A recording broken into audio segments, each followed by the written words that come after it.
Hello, everybody on No, you can. Facebook and podcast world. Go ahead. We're live. Hey, everyone. Do your thing. Do your spiel. Cool. Hi, it's Saturday night. I don't know what day it is. 25th, right?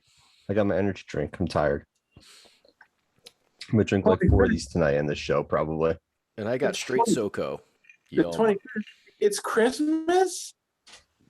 Listen, someone posted in our work chat about the other day about being 100 days to Christmas. I'm like, fuck that 100 days to Christmas bullshit. Countdown yet. I'm like, Jesus Christ, it's not even the end of September yet. You want to start talking about Christmas? Fuck.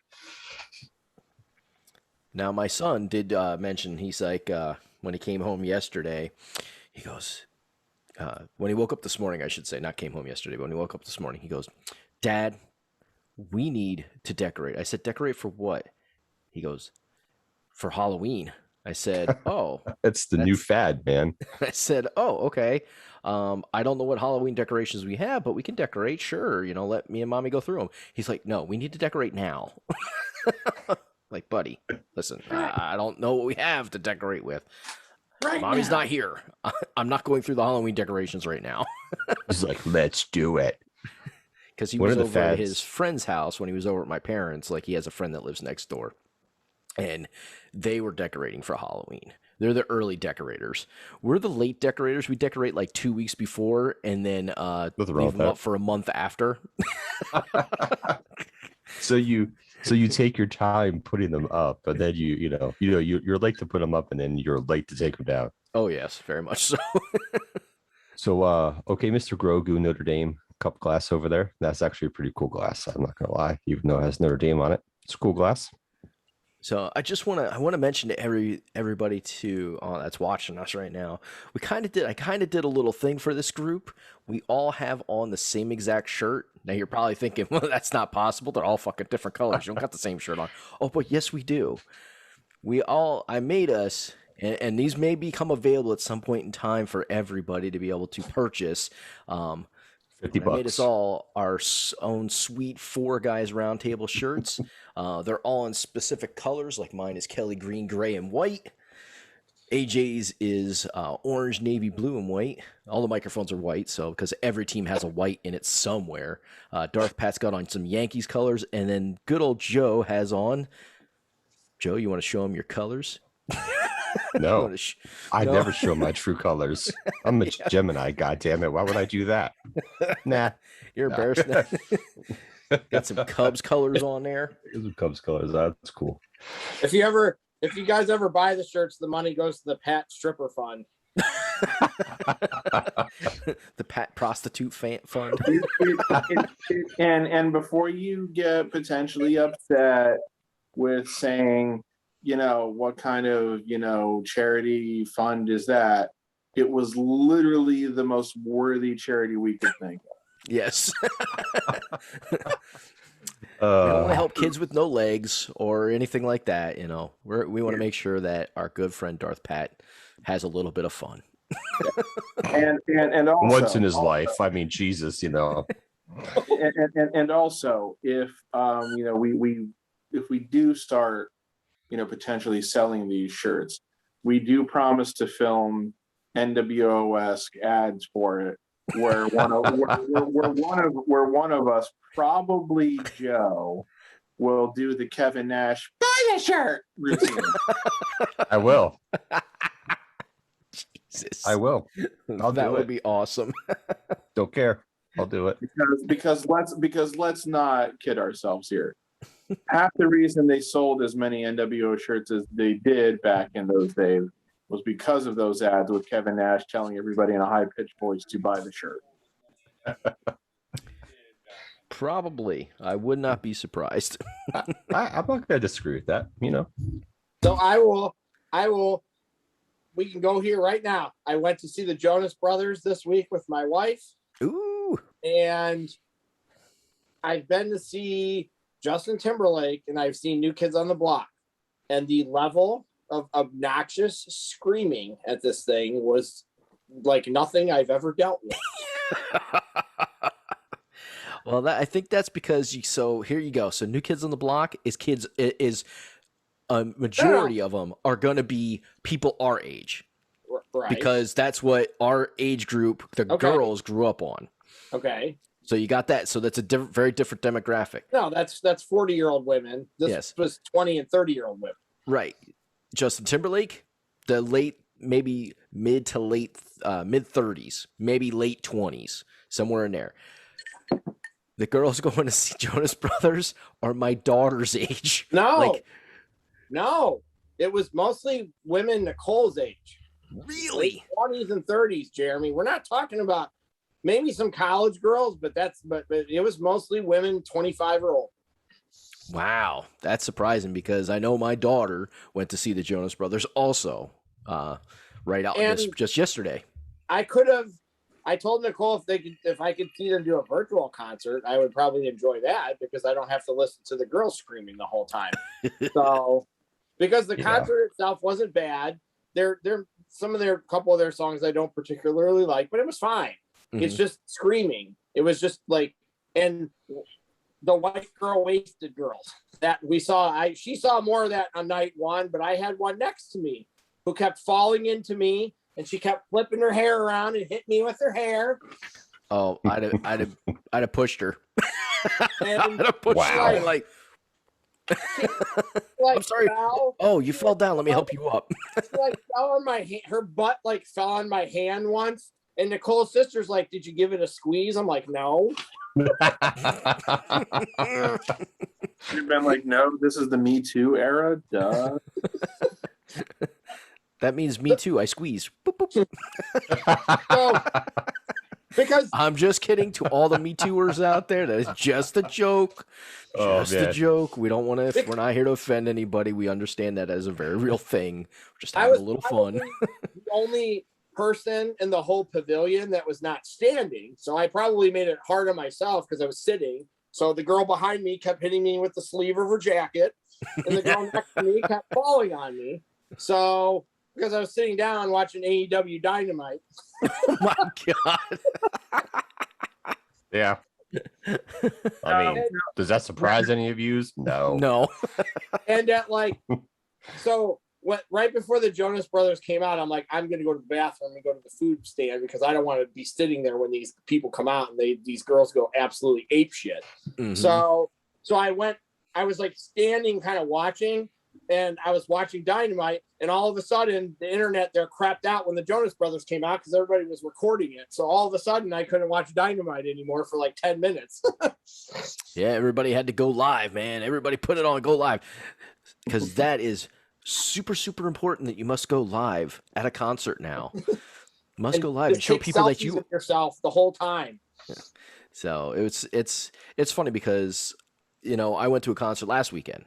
I went to see Breaking Benjamin and got to see Papa Roach and that, and it was a crazy ass concert. And there was people there too, like everybody going live. Not just take a video and keep it to yourself. Nope, gotta go live. Like it gets, for me, it's a little annoying because I want to be able to watch the concert that I'm at.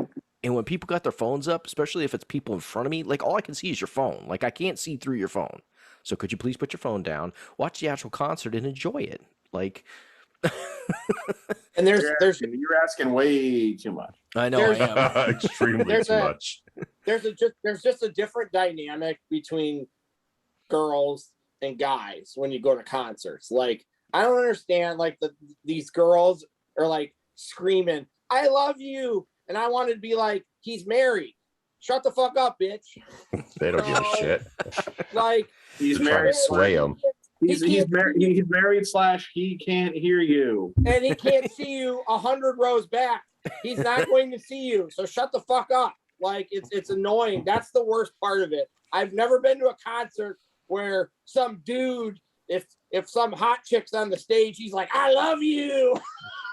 No, he's probably thinking silently in his head or screaming at the top of his lungs something highly inappropriate because he knows he can say it and she can't hear it. So it's just a different dynamic because I've gone to rap concerts most of my life, and that's just completely different from this. And it's just the screaming in the ears there was just too much of that. So let me ask you this real quick, because of who my favorite band of all time is. Have you seen like old footage of like Beatles concerts? Yeah, that would be rough. What do you think? I mean, obviously you weren't there for those Beatles concerts, but what do you think was louder? And the reason I ask this is because there were some Beatles concerts, like I think the very famous one that they did at Shea Stadium in '65, where I think they said that the screams were so loud that it was producing like the decibel level equivalent of a jet engine. Well, I think part of it depends on, like, when I went to see Justin Timberlake and New Kids on the Block, we were inside like an arena. In this part, we were inside a pavilion, and I think the pavilion is more congested, so I think the sound sounds worse there. Like Nicole said, when they were on the lawn in Cincinnati, she said it wasn't as bad there because they were on the lawn. But it also, the music sounds better if you're in the pavilion than it does if you're on the lawn, because I've been to this place and done both. So it was kind of a trade-off. Do I want to listen to the screams so I can hear the music better?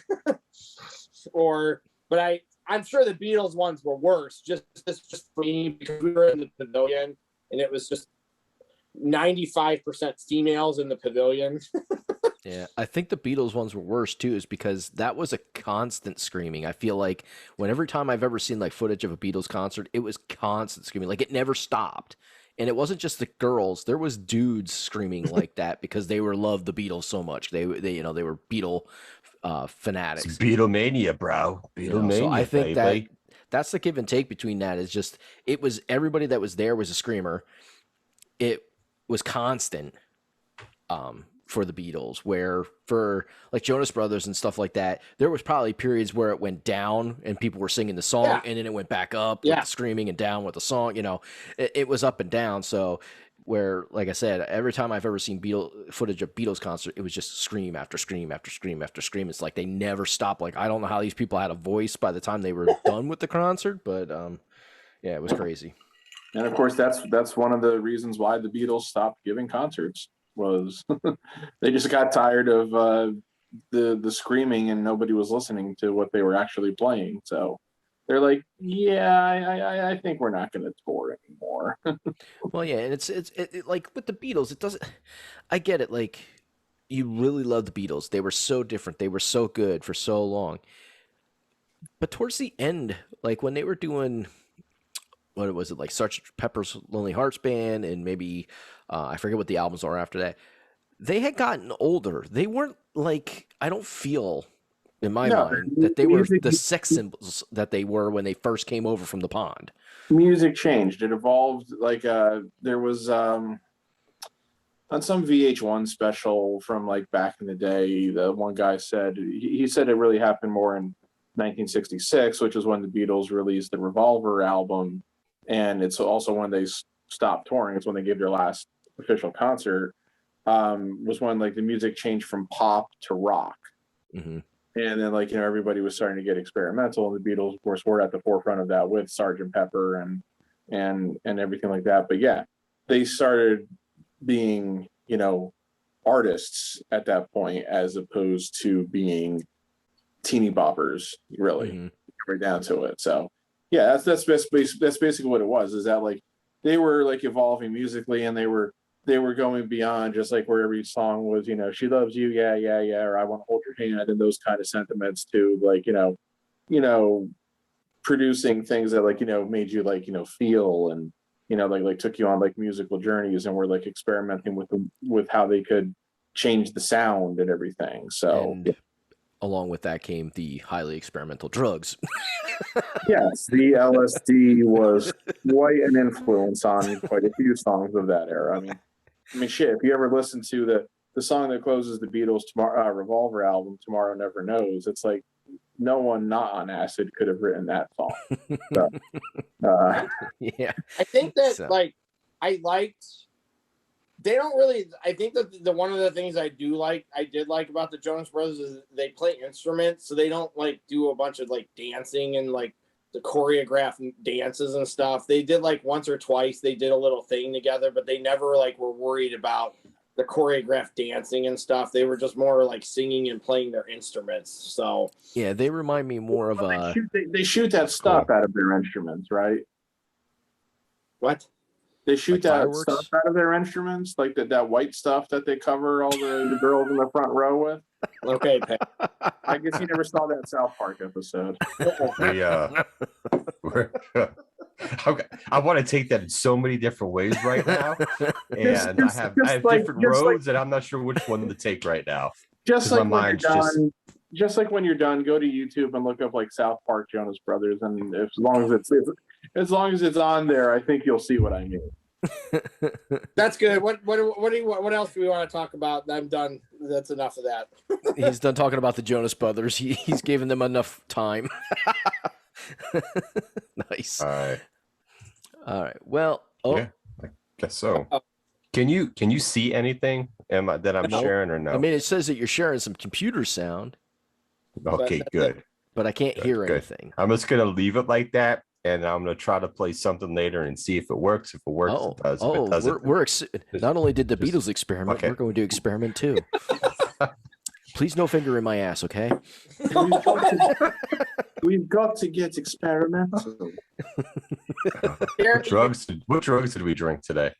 Jeremy, did you watch the Kenny? Did you watch the match? I did, and I want to talk about that, but I want to kind of go into football first. Okay, I want to because football, okay. We've had 2 weeks of football. It's been I don't know about for you guys. I've been super stoked for the last 2 weeks with football and stuff. Being able to watch the Eagles, it's so different because I've been watching by myself because either my parents have been home, so I'm not hanging out with my dad on a Sunday.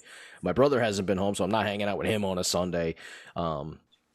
There's no football that I necessarily want to watch. I probably will sit and watch some football while my daughter and that are at cheer camp, but nothing particularly interesting about football until Sunday.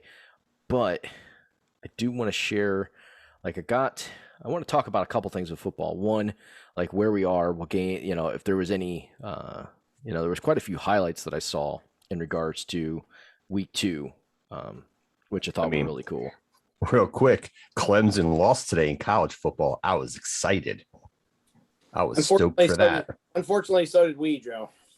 Well, we just suck. So there's expectations there with that one. My sharing is going to stop your sharing there, Joe. So you'll have to redo your share, okay? Fine. It's all right. Sorry. Yeah, I watched a lot of college football today. I was actually able to sit down and watch college football, so it was pretty nice. After the first 2 weeks, I mean, we did have a game on Thursday, of course. There's always the Thursday night game, but we got the NFC, the AFC East is a crapshoot right now. Who knows who's going to come out of that one right now? Look at the AFC West, baby. Yeah. And this is what I wanted to highlight. The one team we all were like, we kind of agreed with AJ. We're like, yeah, they'll probably be, what did you say, like 8 and 9. 8 and 9. They could easily be a 10-win team. We'll have to see. I mean, it could. I think 10 and 7 is not out of the realm of possibility because they play the Jets tomorrow. So that should be a win. They're supposed to win that game too. So that should be a fairly easy win tomorrow.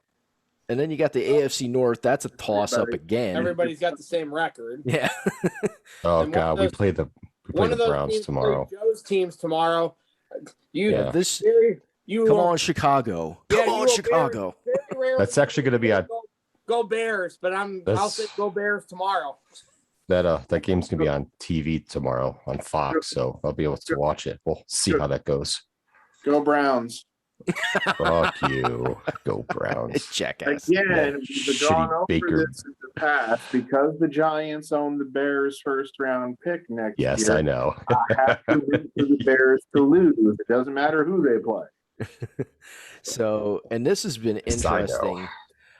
Because I do have like the scores and stuff from last week, but it's interesting. You got the Colts who are 0-2, the Jaguars who are 0-2, Tennessee sitting Jags are lucky if they win 5.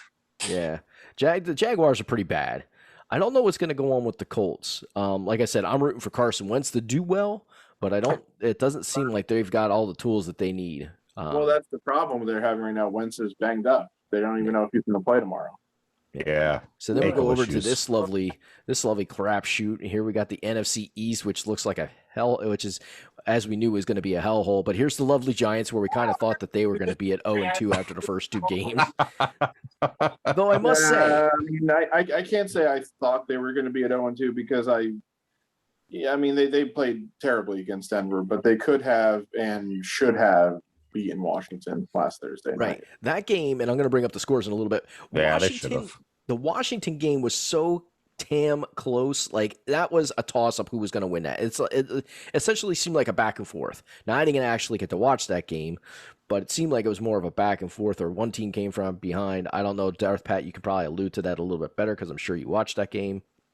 Yes, I did. It was basically the Giants blew it. Oh, Giants blew it. Okay. When you come right down to it, that's really the best way to say it. The Giants should have won that game, but they blew it. They missed opportunities. They left points on the field. There was some bad officiating, but I wouldn't say it was of the type that like totally decided the game. Yeah, it didn't help though. For certain plays. They got called for a hold when it looked like Jones had broken a long touchdown run, and then they had to settle for a field goal after that. And the hold that they called was questionable at best. So yeah. The NFC West is looking good. I mean, I think this is going to be the toughest division of the four in the absolutely. NFC. Definitely looks like it, yeah. I'm surprised with the Cardinals a little bit. I'm going to be honest. I don't really care for their quarterback. Kyler Murray's awesome. Yeah, I don't really care for him.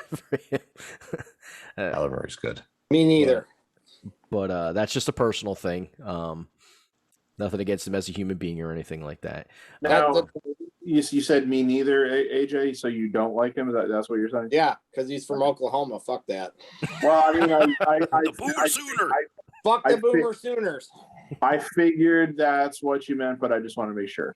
That's definitely what he meant. I am surprised, though. I'm going to be honest. I am surprised that the 49ers are sitting here at 2-0. I thought they'd be 1-1 by the end of the first 2 weeks. I figured they'd split. Hopefully they'll beat the Fudge Packers tomorrow night. Well, yeah, I think you're saying that because you thought your Eagles were going to beat them last week. Well, not necessarily. I thought it was a toss-up for the Eagles game. I thought they might lose their first game.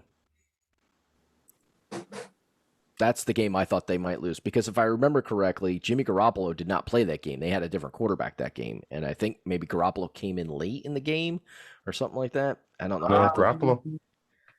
Let me check. Yeah, check that out because I'm pretty sure I remember hearing like updates on that game, and Garoppolo did not start that game, or he got replaced. Garoppolo played most of the first game, but Trey Lance did come in for a little bit. Like in the first game where they beat Detroit 41-33, which is a game where they had a big lead and almost blew it towards the end. I think they brought Trey Lance in after they had a huge lead. Yeah, like Lance threw one 5-yard. Well, he threw one pass, which ended up being a 5-yard touchdown pass, and he also had 3 carries for 2 yards. So he didn't do a lot, but he did play. I think it was. I actually thought I didn't see any of the game last Sunday between the 49ers and the Eagles, but I thought that Garoppolo played the whole game. He did. Garoppolo did play the whole game. Okay, so Garoppolo played the whole game. He looked like shit, except for a couple drives. 22 of 30, 189 yards and a touchdown. So that's not like very prolific. No, but it helped that the Eagles couldn't put shit together either. So that was a game of who's going to actually have the better defense down the road, like down the long stretch. If your defense is holding your opponent to 11 points, you don't have to do a lot to win. No. And the Eagles, and it was really a toss-up between the Eagles and the Eagles and 49ers defense, which one was going to really give up the most points, and it just happened to be the Eagles defense that day. The Rams and the Buccaneers play tomorrow. That's the best game this weekend. Yeah, and the Rams don't surprise me that they're sitting there at 2-0. We're getting to see. I feel we're getting to see more of what Matt Stafford can do now that he's with the Rams. Like with an actual team. Yeah. The Packers, of course, here at 1-1. So are the Bears. Good job, Bears, winning last week. God. The Vikings are exactly where they belong because they've got the sweetest quarterback ever, which I can't stand him. Kirk Cousins. Kirk Cousins. They make a big deal out of him, and he's a freaking choke artist. Seen it too many times, especially when he was with the Washington Redskins. It's hard to what's the word I'm looking for? Really, it's hard to like. Yeah, that's it. It's hard to like people who went to Michigan State. And the Lions are right where we thought they were. Especially if you're a Penn State and Notre Dame fan. So this one kind of surprised me. The Panthers being 3-0 after they won on Thursday, but being 3-0. I mean, they do have Christian McCaffrey. Well, McCaffrey's hurt now. Oh, now he's hurt. Okay, I he's didn't see that on the injury report. He's going to miss a few weeks now, and they also lost J.C. Horn, the rookie cornerback, I believe. Yeah. I think he's a cornerback. But so their D is solid. Yeah, so far it looks like the early results from Sam Darnold have been promising. So yeah, maybe he's played good. Maybe they've rescued him. Who knows? Well, I mean, a little premature probably through 3 games, but I mean, if you can start 3-0, you're in a pretty solid position. Especially because you realize the Falcons are pretty terrible. Yes, they are. That's why they're 0-2. And the Saints are not the Saints of old because we're in the post Drew Brees era, and they pounded the Saints there last week. Yeah. So obviously Tampa's going to be good, but yeah, again, you can start 3-0, then you're doing something right. So. Well, and here's the thing with the Saints, and I know the guy that he's from Florida State, but I think once we got past that first game, I think we're going to kind of see him settle in and kind of be what he was in Tampa Bay, which is a mediocre to good starting quarterback. I don't think he's been anything special since he's been in the league. There's too many turnovers. He's a turnover machine. I was going to say though, the Saints I think are going to need him to be better than mediocre to good. If they're going to go anywhere this year, they need more out of him than that. So, but I love to see some of these scores. I mean, the Buffalo Bills beat up on the Dolphins. The Packers shouldn't have even let the Lions score, but the Lions, but the Packers defense is terrible. It has been for years now. The Bears and Bengals, as we know, Joe was gasping at that one as the Bengals won that game, could have won that game. Here was a defense optional game with 31-21 Tennessee and I'm sorry, not Tennessee, the Texans and freaking Browns. Clowns. Here was another defense optional 27-24. There was a lot of and that's what I look like. Some of these scores, this isn't bad. That's not bad. Where was another one? Here was the Buccaneers and Falcons defense optional 48-25. Hey, we'll get on the field, but I don't think we'll play. This one too, the Vikings and Cardinals. This game was crazy. I watched a lot of highlights from this game, and it was just big play after big play after big play. There was, it was just nuts. And same with the Titans and the Seahawks. I don't mind high scoring games, but man, it's to see 2 teams like Chiefs and Ravens too, that was back and forth and highlight machines. Yeah, the Chiefs blew that game. They were winning 35-24 in the fourth quarter. They blew that game. Oh yeah, Mr. Edwards-Helaire fucked me over. I stopped following that game last Sunday night, feeling like the Chiefs had it in hand, and then I checked the score either later that night or the next morning and said, "Oh shit, Baltimore won." Yeah, yes, Edwards-Helaire's fumble cost me negative fantasy points, which hence cost me to lose my fantasy week last week, which I was winning until his fumble, and then I lost. I was like, "You piece of shit." I was winning until I wasn't. Yep, so I was furious. So I just want to kind of get everybody's thoughts on this. So my thought out of the AFC, just seeing what we've seen, I kind of feel it's like a toss-up. The Chiefs are still, I think, very strong in the AFC to win it. But my other team that I think might actually be able to do some damage this season and it's kind of odd one out there is the Bills. I don't know if a whole lot of people like they made it to the AFC Championship game last year, so no, I know, but just with their division being a little bit weaker, and I think they're the strongest team in that division, we might see another good push from the Buffalo Bills again. Even though they're sitting at 1-1 right now after 2 weeks, I think we might see another good push from them this year. I think their first week loss, they just looked horrible. Well, they were winning most of the game, and then all of a sudden, like Pittsburgh, won. Like Buffalo was winning till like the third quarter, late in the third quarter, I think. Even it might even have been the fourth quarter, and then all of a sudden, I think Pittsburgh took the lead, and then there was a blocked punt or something. There was a block, yeah. So they just played really not so well though. Pittsburgh's hard to figure out. Like 1 week Pittsburgh plays good and looks like world beaters, and then the next week they don't. Like Pittsburgh's been a hard team to figure out the last couple of years.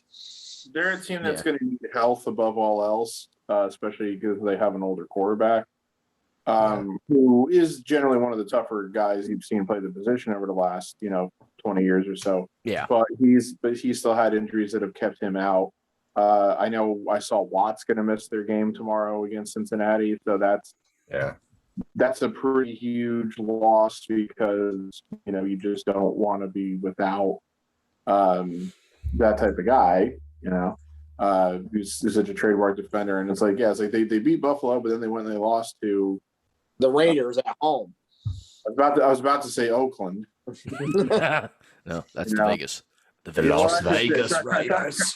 Trying to say Las Vegas is still a little it's not flowing from the tongue, if you will. But like Roethlisberger hasn't even thrown for 500 yards through the first 2 games with a low average per attempt, it looks like, and they have. It looks like they barely tried to run the ball. They only have 35 carries through 2 games, which seems low, and they're only averaging 3.3 yards a carry anyway. So. Yeah, I don't feel like they have a very dominant back right now. Mm-hmm. Well, they have Najee Harris, who's a rookie from Alabama, but I think it's really looking more like maybe they have some line issues too. If you're only getting that much and everything, and they don't really have like a true dynamic wide receiver. I mean, they have Smith-Schuster, who I've never really thought much of, but that's because he's a Trojan. And the thing with him is he's spotty. Like some games can be really good and do well, but other games he's just like flat. Yeah. So absolutely. But, when you go to the NFC, they also have Penn State's Pat Fryermuth at tight end. But when you look at the NFC, I mean, I think the Rams are going to be coming out of the NFC as a possible contender. The Cardinals, I'm not sold on yet. I have to see more of them. If Tom Brady doesn't get hurt, the Tampa Bay is probably going to the Super Bowl again. Tampa Bay is a contender, and I think the Panthers might actually be a contender this year. Once again, we'll have to see how they play through adversity with losing Christian McCaffrey and stuff like that. But they got 3 other running backs that stepped up in that game the other night to take place for McCaffrey. I think they'll be fine. They're going to miss his versatility, but they'll be okay. Overall. But it's a little hard to bet against Brady until Brady's healthy. Until he starts sucking it up or gets hurt. Yeah, it really is a little hard to bet against him because he has weapons. I mean, early week 2 predictions. You can see Rams and Buccaneers in the NFC Championship game, but I'll wait till week 6 before I start making any. Yeah, long term. 2 weeks is too early to make predictions in a lot of cases, except for the fact that if you're one of the teams sitting there at 0-2, you ain't making the playoffs. No, you're screwed. It's I can't remember what they always show the stat, and I don't remember what it is, but it's such a low percentage of teams that have started 0-2 that actually end up making it into the playoffs. Right. It's a deep hole that you start off with because it's when you're talking about sports of any type, when you start in football, because there's such a short season, you only have 17 games. It's such a huge morale killer to go 0-2 in the beginning of the season. It's nothing to lose to. Like if you start off with 2-0 and then you lose 2 and you end up at 500. Not that like you can win. Like you're a team that knows they can win. Not that detrimental. Right, not that detrimental. But when you start off 0-2, you start to be like, shit, are we really that fucking bad? Like, what the hell is wrong with our fucking team? Like, don't we have talent? Like, it kind of messes with your mind as an athlete to start off a season like that. So, and that's why I think that stat is the way it is, because you see teams that can't seem to, they maybe they get to 2-2, but then they have a loss, and they just never seem to be able to battle back and get on that winning streak where they get to a, above 500 season and able to, sustain that. And there's some differences too. Like, the Colts, because they play in a weaker division, or the Giants, because they play in a weaker division, might find it easier to make the playoffs after starting 0-2. Teams like the Falcons or the Lions or the Jets, or the Jaguars are either just too obviously talent deficient still, or they play in too strong a division, some combination, and so it's easier to get down to yourself. I mean, now the good thing for a lot of those teams is that nobody's expecting them to do anything this year, so it's like not like jobs. A lot of those teams have first year head coaches, so it's like jobs aren't riding on the outcome of the season. It's about development of young players and blah blah blah blah blah. So exactly. So since we're doing football, are we going to do this fantasy draft thing now, or? Oh, the fantasy draft. Yeah. Oh, see, this guy probably doesn't. He probably didn't even look at nothing all week. Lord, Jesus, Me? God Almighty. Of course I did. Lord. All week I was working on it. I definitely wasn't looking at anything. So. Oh, all right. Well, it shouldn't be too hard for you anyway. You gotta give me an era. Like, what are we doing? We got to pick a running. Okay, let me explain this again. You don't have to explain it. Let's just start picking, and I'll know what I gotta do. Well, you have to use different eras though, so right. You can only pick two people from the same era like once. So right. And what eras are we going from? 80s, 90s, early 2000s, and 2010s. Okay. And there are definitely people that played in different decades too, so there are definitely going to be people on here that you could use for two different decades probably. So all right. So I'm going to go first. Draft order. Supposedly Joe draft order. Joe's got a draft order. I just want to go first. So I put our names in a hat, and I made my son pick our names out for a draft order. I'm going to get him. If I didn't get picked first, I'm going to get him. I'm going to come down to North Carolina. No, you didn't. You didn't get picked first. Joe didn't mark which slip of paper was his too obviously for Nico to pull it.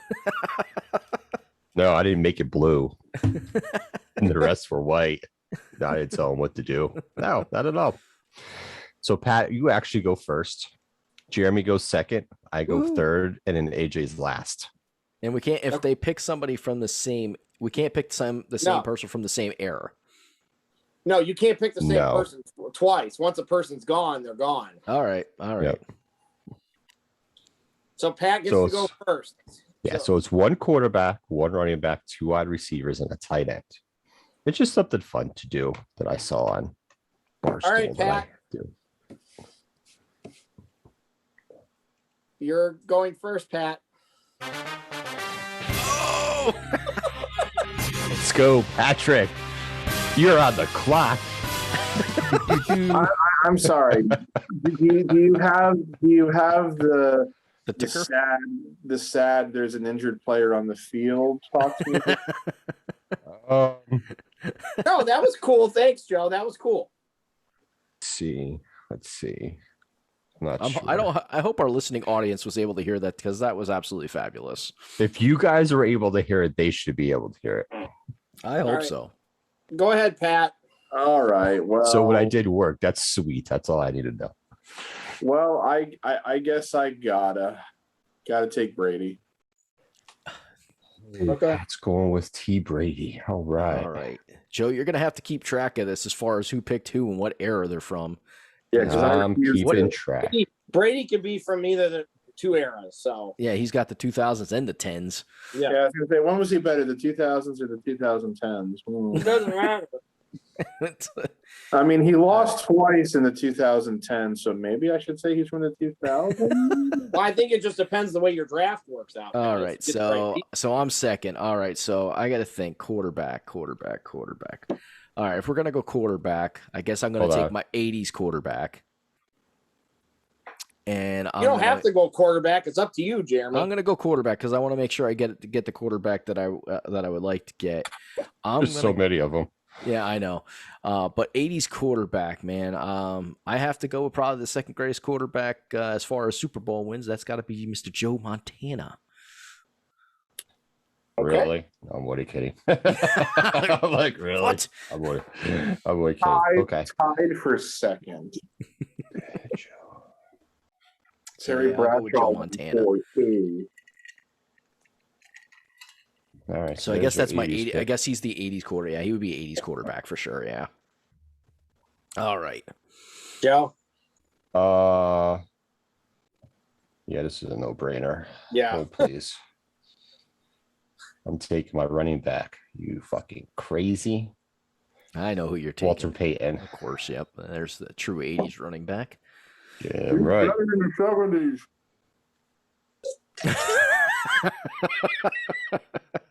Shut your pie hole. Actually, no, saying that then didn't remind me of the one billionaire Ted skit where they were talking about, I think it was actually Vince Russo was playing the guy who was saying, like, it was like, all we have are the greedy, disloyal has-beens from the 80s. And, then like the Nacho Man said, who are you calling disloyal? By the way, I started in the 70s. And then the huckster's all like, I do remember that, actually. That is funny. All right, AJ. I'm going to take Randy Moss. All right. '90s wide receiver. No, I'd say 2000s. He's he most was of his in career. 98. Was he gonna? Yeah. Okay. All right. Yeah, so I would say 2000s is. I'm going to take Randy Moss. All right, Randy Moss. All right. And then I get to go again, right, Joe? Yes, sir. Ooh. Is this a labyrinthine draft? Yeah. Are you gonna take Dante Culpepper next to go with No. Randy Moss? Seriously. I'm actually going to take Gronk. Gronk. Ooh, that's a good tight end. So he'll He be would be my your 2000s tight end, all right? 2010s tight end. Okay. Jeremy- Yeah, he did come in the Jeremy- league later than Did Jeremy just say that Gronk has a good tight end? I said he is a good tight end. No, I don't He think meant that's he what is. He was has a nodding nice very tight good. end. Wasn't he a tight end? He used to be.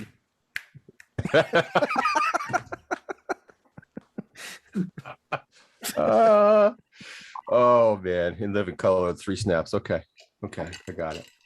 I wish I could snap my fingers. 3 snaps in a backfield it's- in motion. It's your turn again, Joe. Life would be so Right, much sir. easier.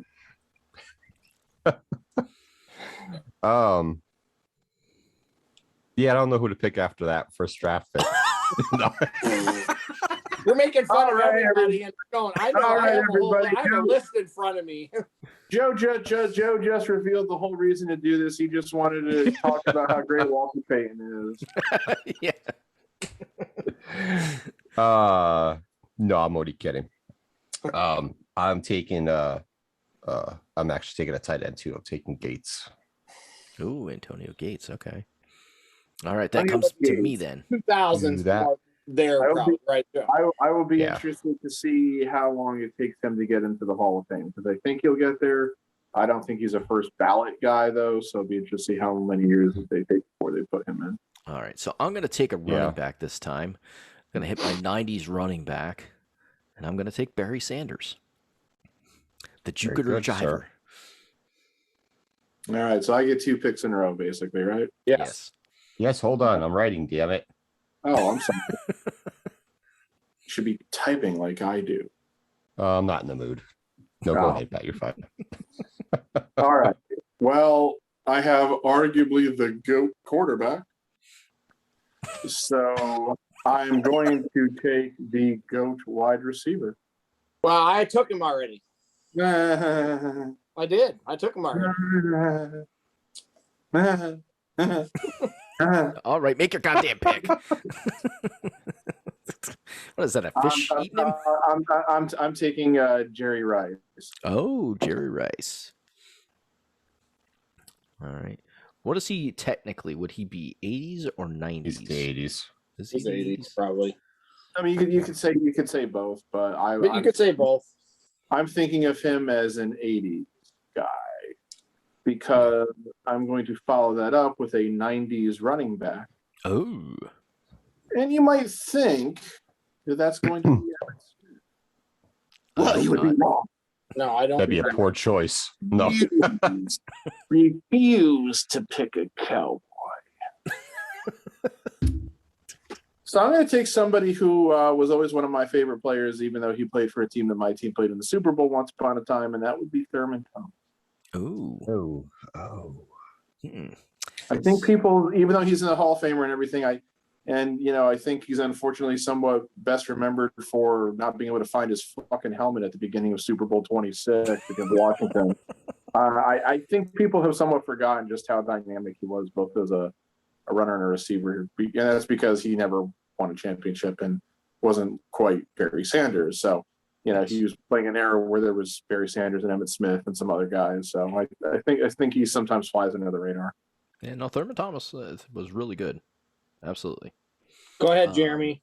So let's see. So I have a wide receiver, a tight end, and what else do I got to pick?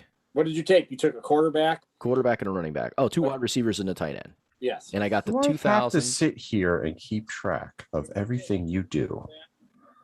So then Lord I'm just have trying to make mercy. sure I get the right errors and stuff like that. So I still need 2000s, 2010s, and I get to pick from the same era one other time. Okay. Just trying to make sure I keep it straight in my head so I make it the right people here. All right, so what is it again?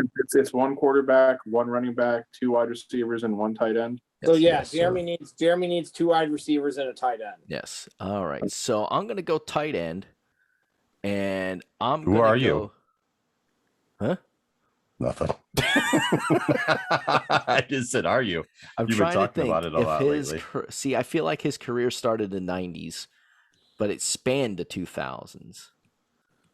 Yeah, it would have to. It had to, and that would be Tony Gonzalez. Yeah, he was a rookie in the 90s. Yeah. Yeah, but late '90s, right? Like, I feel like it was late '90s. He was a rookie. I want to say it was. Jeremy could use him for the 2000s. I think he played enough. Like he could. Oh no, yeah, I don't have a problem with him using it as a 2000s because I don't think he was a rookie until 97 or 98 because I remember him playing basketball. Yes. For Cal in the NCAA 97 tournament against North Carolina. I think they played in the Sweet 16, and I want to say that was in 97. So that means he was probably drafted in the NFL. He's probably 2000 then. Most. Yeah, I would say he's more 2000. Yeah.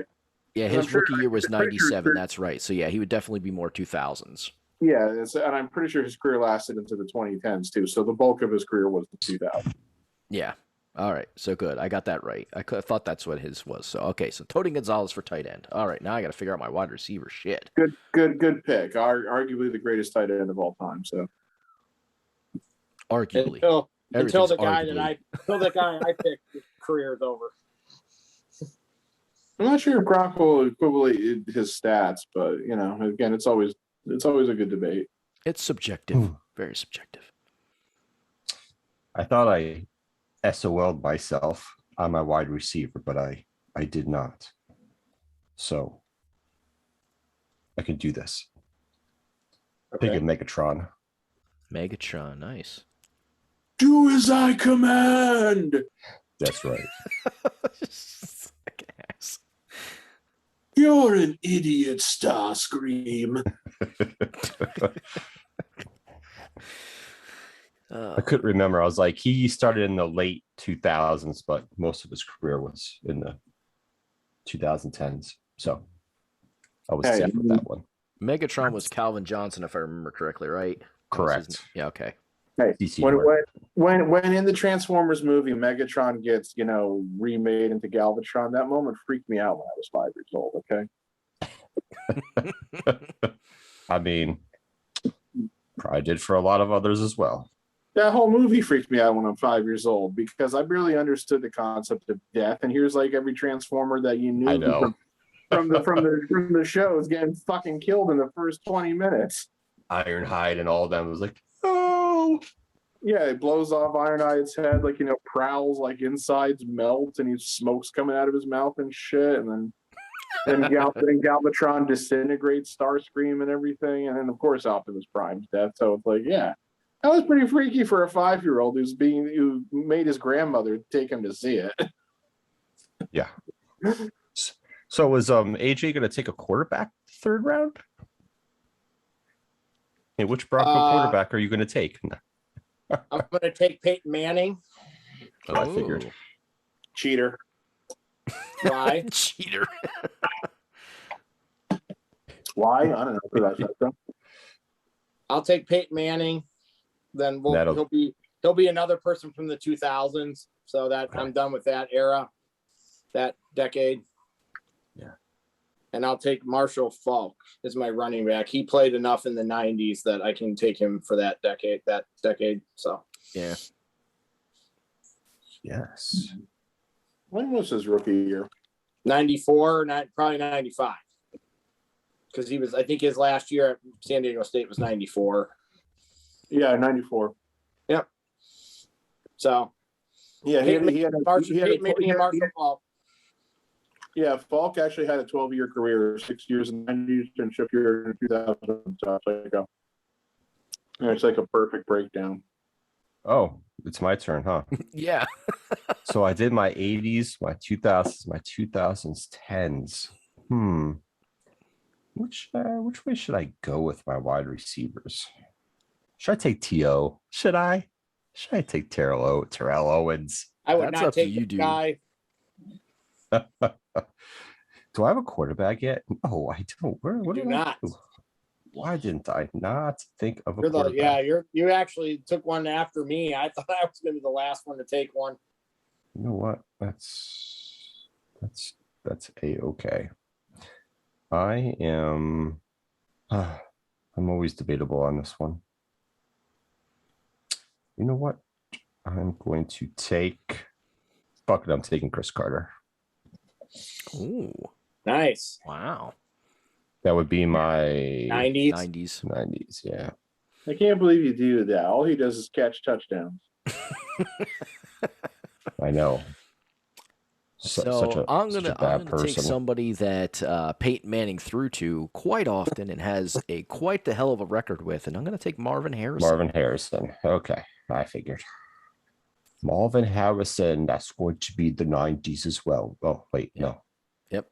No, that's 2000s. Yeah. So your 2000s is done. Yep. I got a 2010 pick I got to do. Yes, sir. Then it has to be a wide receiver. Yes. Not a tight receiver, wide receiver. So it's back to Pat, right? And he's got 2 picks. Yep. Last 2 picks, Pat. Make 'em good, Darth Man. Oh, wow. All right. Well, I will take first a wide receiver who played in the 2000s and the 2010s and the 2020. But his career appears to be over now. And I'm taking this as a 2010s pick, and that would be Larry Fitzgerald. Yeah. Good. Kind of sad that his career seems to be just kind of ending on like a. Well, let's be honest. I like him a lot. He's played too long, and I feel like he's one of those guys. Even though he's not physically out of shape, he's old. He's like 38 years old now, so he's just not. He's not the same guy he once was, and all that. So. Yeah. There's a time where you got to say, I can't. Not that you can't play the game, you just can't play the game at that level that you need to be able to play it at, and that's okay to say. What do you have left, Pat? Tight end? I got a tight end, and I guess it can be from any era since I've satisfied the era requirement. And of course, for some reason, I'm having a hard time thinking of somebody. Which era did you do Larry Fitzgerald from? I'm sorry, 2000s? 2010s. 2010 Larry Fitzgerald. Yes. So you've already used your 2010s up then. Yes, I've got Rice from the 80s and Thomas from the Tom 90s. from And the 90s, Brady from the 2000s, and Fitzgerald from the 2010s. Oh, so you chose 2000s. That's not what you said the first time, but I'll allow it. I didn't really say either way. From Because now on, you need to be specific. Oh, okay. I'm just saying as Trickery from him. I'm just saying, as AJ pointed out, it would kind of depend upon the way that my draft went. So, yeah. All right, pick your tighty end. All right. As my tight end, as much as I'd like to say Jason Witten because of the way that he tormented the Giants for his entire career, that's what I say to that guy. I believe I'm on record as saying, I will not pick a cowboy. So, being that in mind, I'm going to say, I'm going to go with Dallas Clark. Oh, that's a good one. So I always like Dallas Clark. Yeah, he wasn't much on the blocking end of things, but man, could he run a hell of a route and catch balls. Yeah, because he was one of those guys who was like a little undersized to be like a true tight end, but he was also not fast enough to be a wide receiver. So yes. All right, so I got my 2010s, and this is tough. This is tough for me because there's a lot of good 2010 receivers, but this guy hasn't been picked yet, and he's still playing now, but I would go with Julio Jones. I thought about taking him. Never been a big fan of his. I give credit where credit is due. He's a hell of a player, but, Julio Jones. And I think that completes me. I am completed. That completes you. No, you are complete. You are completed. Anything were to happen to you, I don't know what I'd do. I'd probably I could probably move on and get another replica, but there would be a 10-minute period there where I would just be inconsolable. What do you need, Joe? I need a quarterback. I just realized I could pick from any era because I already did one from each of the others. Oh my God, he's gonna take Franz Harkington. He was in the 80s. Wouldn't it be shitful if I just said, yeah, I'm taking Brett Favre? Oh, man. Coming from a Bears fan, I'm taking Brett Favre. Interception machine, man. He just could throw the interception like nobody could. The gunslinger. I was gonna say he's a gunslinger. Maybe we should take Jay Cutler. Oh God. Well, see, this is where I guess you could say it gets a little interesting from the aspect being that, you always have a bias to your own teams. You always want to. I think you always look to take guys from your own teams whenever you can. But if there's one position where we would know that Joe could absolutely never pick a guy, it would be a quarterback from the Bears.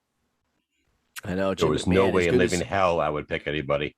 Jim McMahon, as good as he was for like a couple of years, he just wasn't good enough long enough. Jim McMahon was just flaky. I mean, come right down to it. So he managed. Oh, I'm torn on the quarterback one.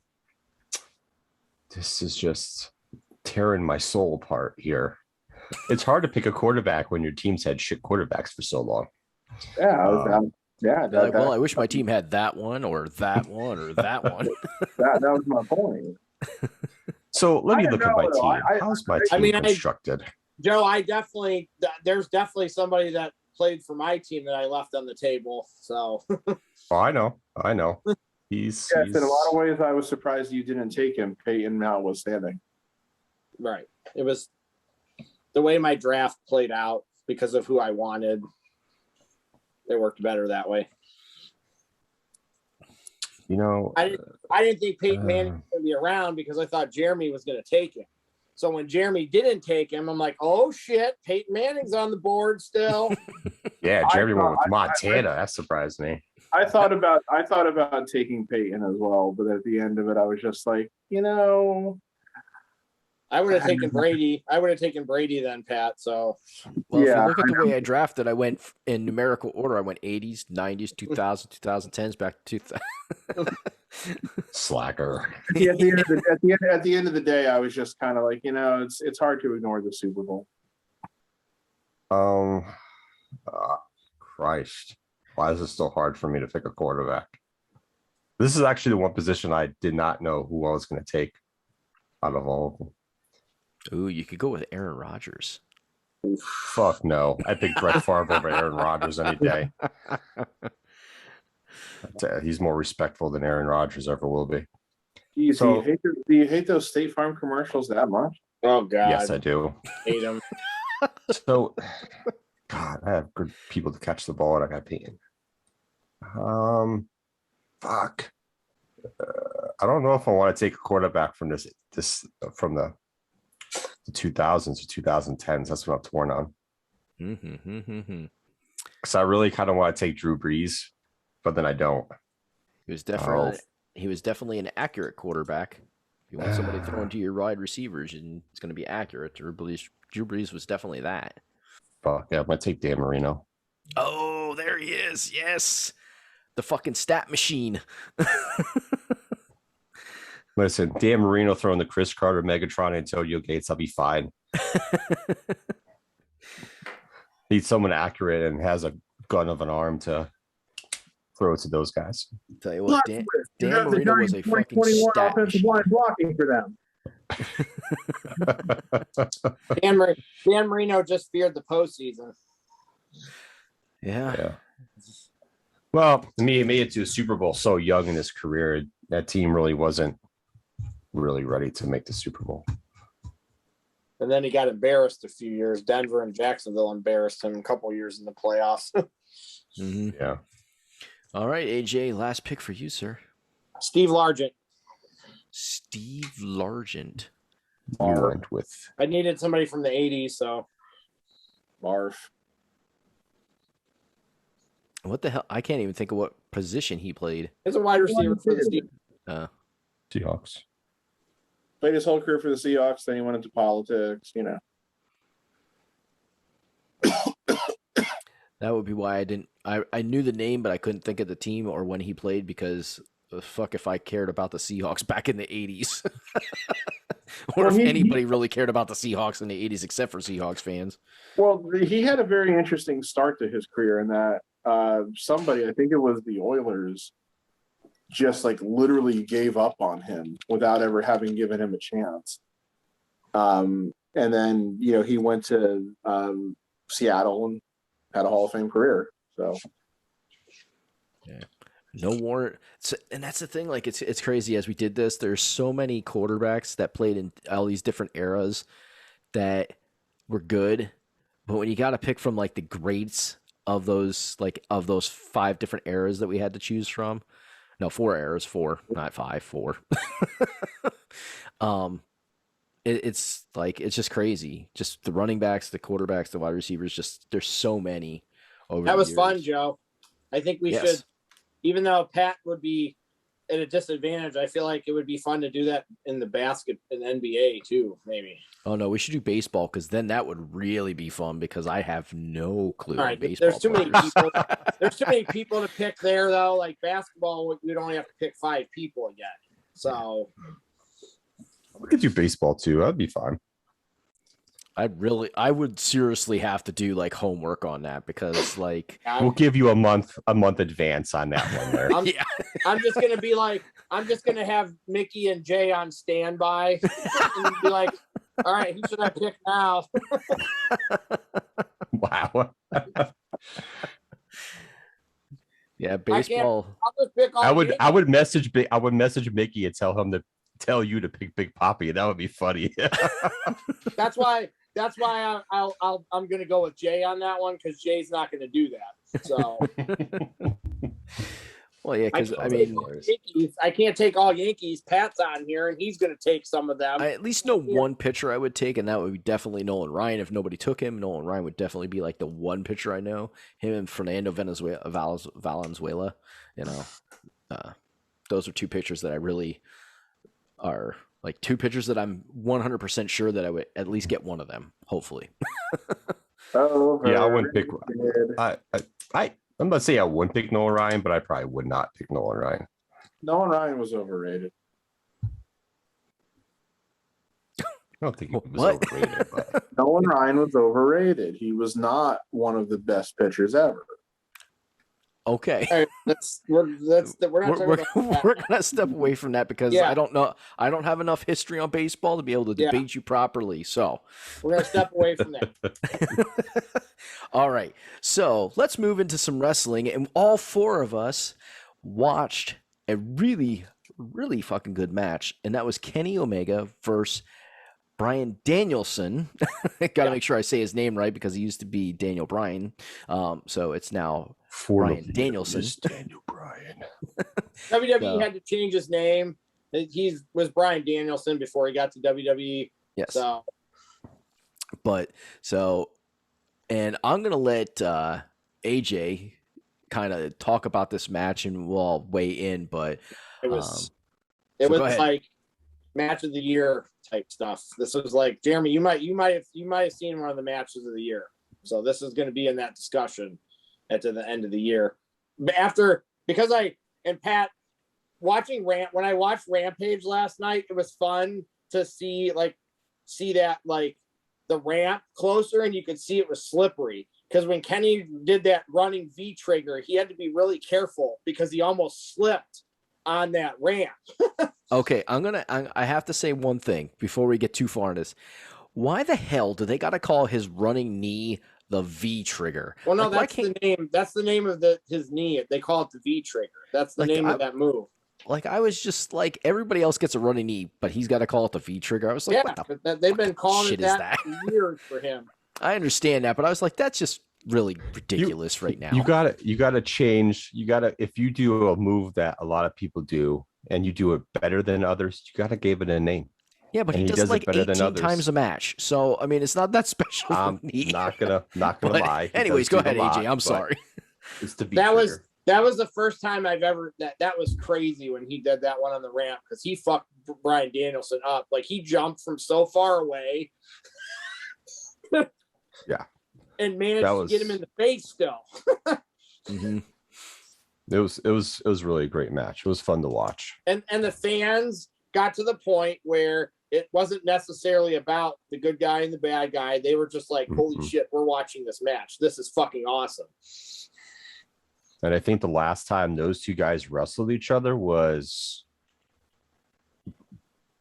2009, 10, something like that. Right. Like on the indie circuit. Scene. Yeah, indie and the indie scene. And that's like Kenny Omega had super short, well, not super short, but really short hair. And yeah, that was Daniel Bryan said was shaved head and all that shit. That was the right.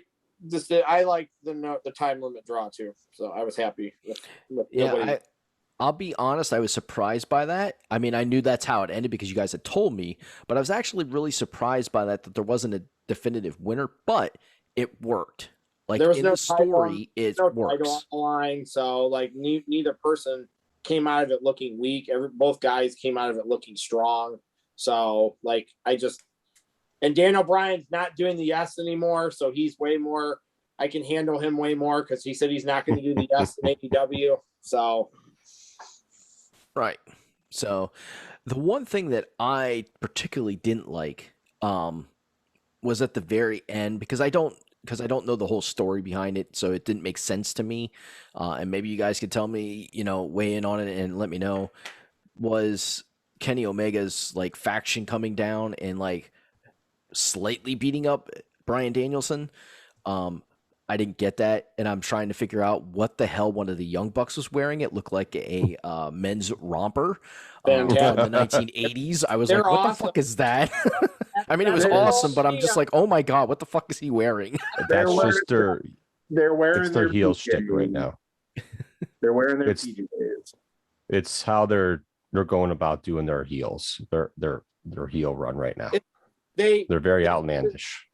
Jeremy, they had to set up they had to do something to further set up the match that was going to take place that they taped Wednesday that was on Rampage last night between the Super Click and Jungle Express and Christian. So that's why the Bucks and Adam Cole came out.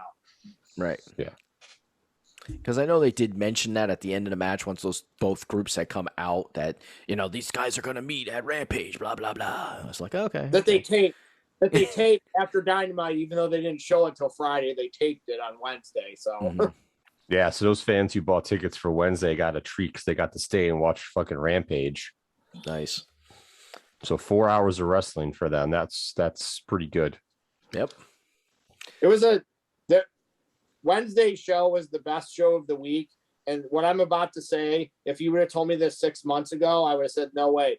NXT was the worst show this week. And I didn't think I would ever utter those words that in the 5 shows that are on now, I didn't think NXT would ever be the worst show. And NXT was the worst show this week.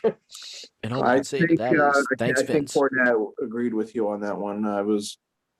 His podcast came out late this week, but I think they were saying that NXT was pretty fucking terrible. It was bad. Like Bleacher Report was getting matches D's and F's on there, and they don't throw F's and D's around very often. Yeah. Their rebranding has a lot of potential with certain wrestlers, and there's other wrestlers that are kind of like it's a toss-up of how the fans are going to take them, but this rebranding is going to take them a couple months because it's just not good. I could see the potential in some of the guys, and other guys it's kind of like I feel like they're overdoing it, and I feel like they're going to use the older talent for them to help the young guys, which is fine because LA Knight already put Steiner's son over already. When he wrestled twice and he lost to his son and the beginning of the show. So it looks like Steiner's son's going to be fighting Ciampa pretty shortly for the title. And I won't be surprised if Ciampa only holds that belt for like a month or so. And Steiner's son's going to have that belt. Steiner's son, which is fine. But at the end of the day, I feel like Ciampa and some of the other ones are going to get lost in the shuffle. Oh, they are. And in 3 months, and in 3 months from now, you're very rarely going to see any of them on NXT ever again. So it's for the females and the men. So it's going to be interesting to see where they go with this transition. Who gets called up and who gets released. There's a son of a Steiner on NXT. Yeah. Which one? Rick. Okay. It's Rick Steiner's son. Nice. Rex. What's his name? Braun Breaker. Yeah, Braun Breaker. That doesn't say Steiner. Braun Breaker. Yes. They should really call him Braun Steiner or something, but use the Steiner name. The Breaker. Listen, the smart fan, even the casual fan, is going to know is his son because they've already mentioned on NXT that he's the son of a legend. Why would you? And he acts like him and he sounds like him. There's not like any way. But the first week when he was on, they didn't say anything about it. But one of the announcers was like, he's a dog-faced gremlin. I'm like, he's a dog-faced gremlin. keep throwing those little tidbits out for us, people. So I want to take that's the whole reason why I'm pointing that out is because they've had other second and third generation guys in the past who they've done everything they can to like not acknowledge their lineage, and it ends up causing them to never get over in the first place. Prime example, Curtis Axel. If you just let him be Joe Hennig from the start, then maybe he could have gone somewhere. But so I'm just afraid that they'll fuck this guy up already because they'll never acknowledge that he's Rick Steiner's son, Scott Steiner's nephew, all that shit. So I don't understand everything that they're really doing there right now. So yeah, but I want to go back to the Kenny Omega Bryan Danielson match a little bit because one of the things I was kind of surprised with this match is, and I know we're kind of jumping around here, but I was surprised there wasn't more high flying. Now, not that I expect them to do a lot of high flying, and I'm actually really glad that there wasn't, but because I know the kind of wrestler that Bryan Danielson can be. I've never seen Kenny Omega wrestle, so this is the first time I ever got to see him wrestle. So I wasn't sure if he was a flyer or not a flyer, more of a ground guy. Only when needed. But go ahead. They did it. We just said they did it when needed. Right. Yeah. And I was actually glad to see that because there are too many times where you watch smaller wrestlers like Kenny Omega and and Bryan Danielson, and that's all they do is high flying, like risk taking moves that, which they're nice to see, but too much of it is too much of it. Like it doesn't need to be all the time during every single match. I mean, they did do some crazy stuff. He did that. What the hell? Where he had him in the I forget what the hell they called it. But Kenny Omega gave him that like double arm like suplex off the top, and he ended up landing on his belly. He did that one. Well, they did a poison Rana. Which is like kind of a reverse Canadian destroyer, kind of. Yeah. Like that was cool. And then they did essentially an angle slam off the top rope. They called it something different, but because they can't use angle slam, of course. So there was a couple big moves, but nothing crazy that like is going to put these guys' lives in jeopardy, like because they're overdoing it. It actually, when you look at a lot of what today's wrestling has become from a lot of guys, except for the really big guys who can't do that kind of stuff on an every match basis, it was nice to see them go a little bit more old school and really be about the in-ring wrestling, some of the trying to wear down a body part. There was actual psychology to this than more than just like, okay, let's get a whole bunch of bullshit in so it looks cool, but we didn't tell anybody anything about, I'm tougher than him, or no, he's tougher than me. And the cool thing is, even though the crowd got to a point where they were just like enamored by the match they were getting seeing, you could always see who was the good guy and the bad guy. Like there was never a delineation where who is the bad guy, who is the good guy. You knew Kenny was the bad guy, and you knew Bryan Danielson was the good guy. So whether the crowd was booing him or not, there was a definitive good and bad guy. So I don't like definitive good and bad guy though. So I don't. I like that they've kind of went away from that. I don't like that it doesn't have to be a good guy versus a bad guy. Like I don't like that dynamic. So I prefer it not be that, especially in AEW and NXT, because the crowd cheers for who they want to, usually not who the face and the heel is. It's a lot of tweeners. So you're right, Jeremy, but I don't like the face, the heel. I don't like that dynamic. I'm not a fan of it. So. Right, and I'm not. I've always been under the belief you can cheer for who you want to, good guy or bad guy, face or heel. It doesn't matter. I don't care who you root for. If you want to root for the bad guy, root for the bad guy. But in the scheme of things, to be able to tell a story, you have to know who the bad guy's supposed to be, whether he's getting booed or cheered. You have to know who that is. And that no, like wrestling psychology, right. So in that match, there was no boos for Kenny Omega, but you at least knew he was supposed to be the bad guy. You knew he was supposed to be the bad not guy. A lot though. They were doing they did the thing a little bit in that match that Big Show Pat told me he does not like. He does not like when they punch each other and go boo yay, boo yay. Pat told me he doesn't. I don't love that either. So, but Pat there was a little bit of that. Yeah, not that big of a fan of it, but it is what it is. They do that to get the fans into it in regards to that. But I mean, Jeremy, if you go ahead. No, go ahead. No, I was gonna say, if you want to watch Kenny more, just YouTube him, because a lot of his matches in New Japan and some indie scenes, he doesn't do a lot of high flying. He is really only when needed, depending on who he's wrestling. But there's a lot of stuff where he does like the pure wrestling psychology of body parts and all that jazz. So there's some really good matches to watch from him. Right. And the thing, and I get what you're saying, AJ, is that you don't necessarily like, the definitive good or bad guy.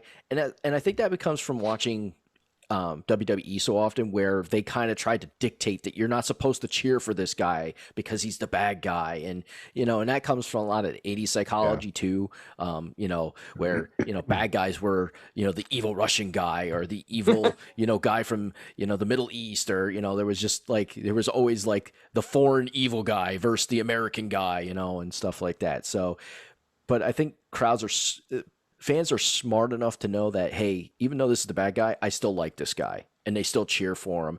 But it's up to the guy in the ring, if he's supposed to be the bad guy, to play it off and be like, don't cheer for me, fuck you, and to play into that, to show that he is I am the bad guy, in that match. So, but it's cool, and I agree. I did like that about NXT.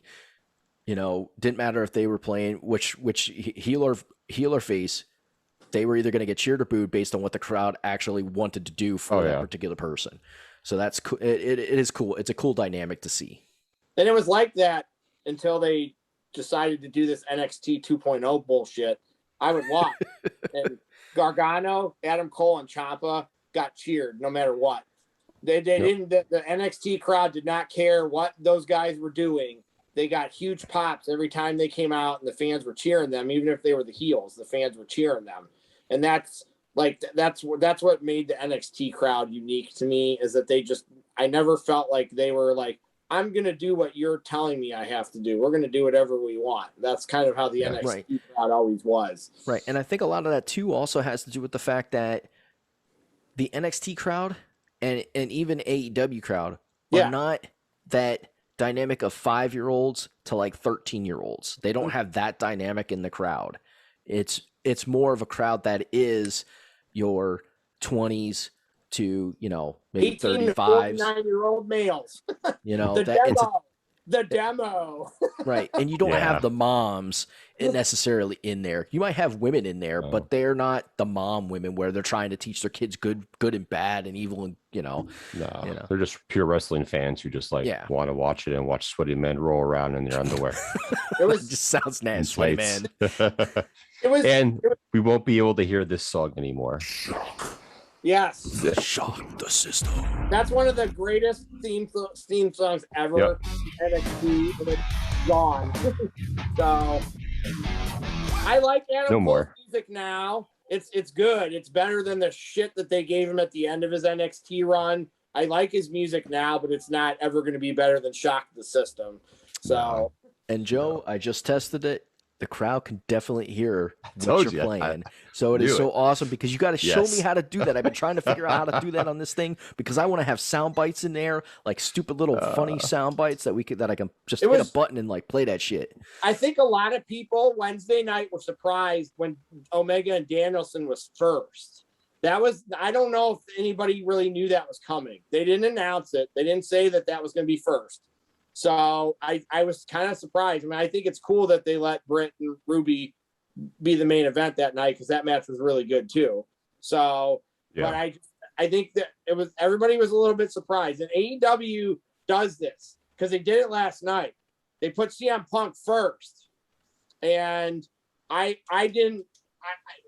wherever you're at, it's fine, Joe. Powerhouse Hobbs spots like 3 spots at least in that match. So I didn't like that match because I don't think he's there yet. And I felt bad for Punk last night because I think he was wrestling somebody that didn't belong in that situation. That match was still better than the main event. The main event last night was kind of a train wreck, I thought. I saw a lot of people saying they didn't like the main event. I didn't like the main event either. I didn't love it. So the main event was all right. It wasn't my favorite.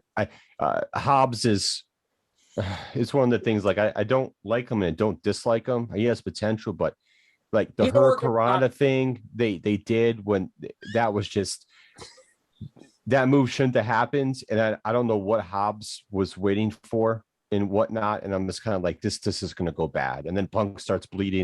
And I'm just kind of like, all right, here we go. And I know some other things Hobbs did not do very well. I mean, it's a learning experience for him, but I wasn't. It was a little off on that match. I think Punk was being LT at the end of that match. What, Lawrence Taylor? Yeah, there's that really famous clip of LT, the preseason game against the Jets, where he chases down Ken O'Brien and sacks him.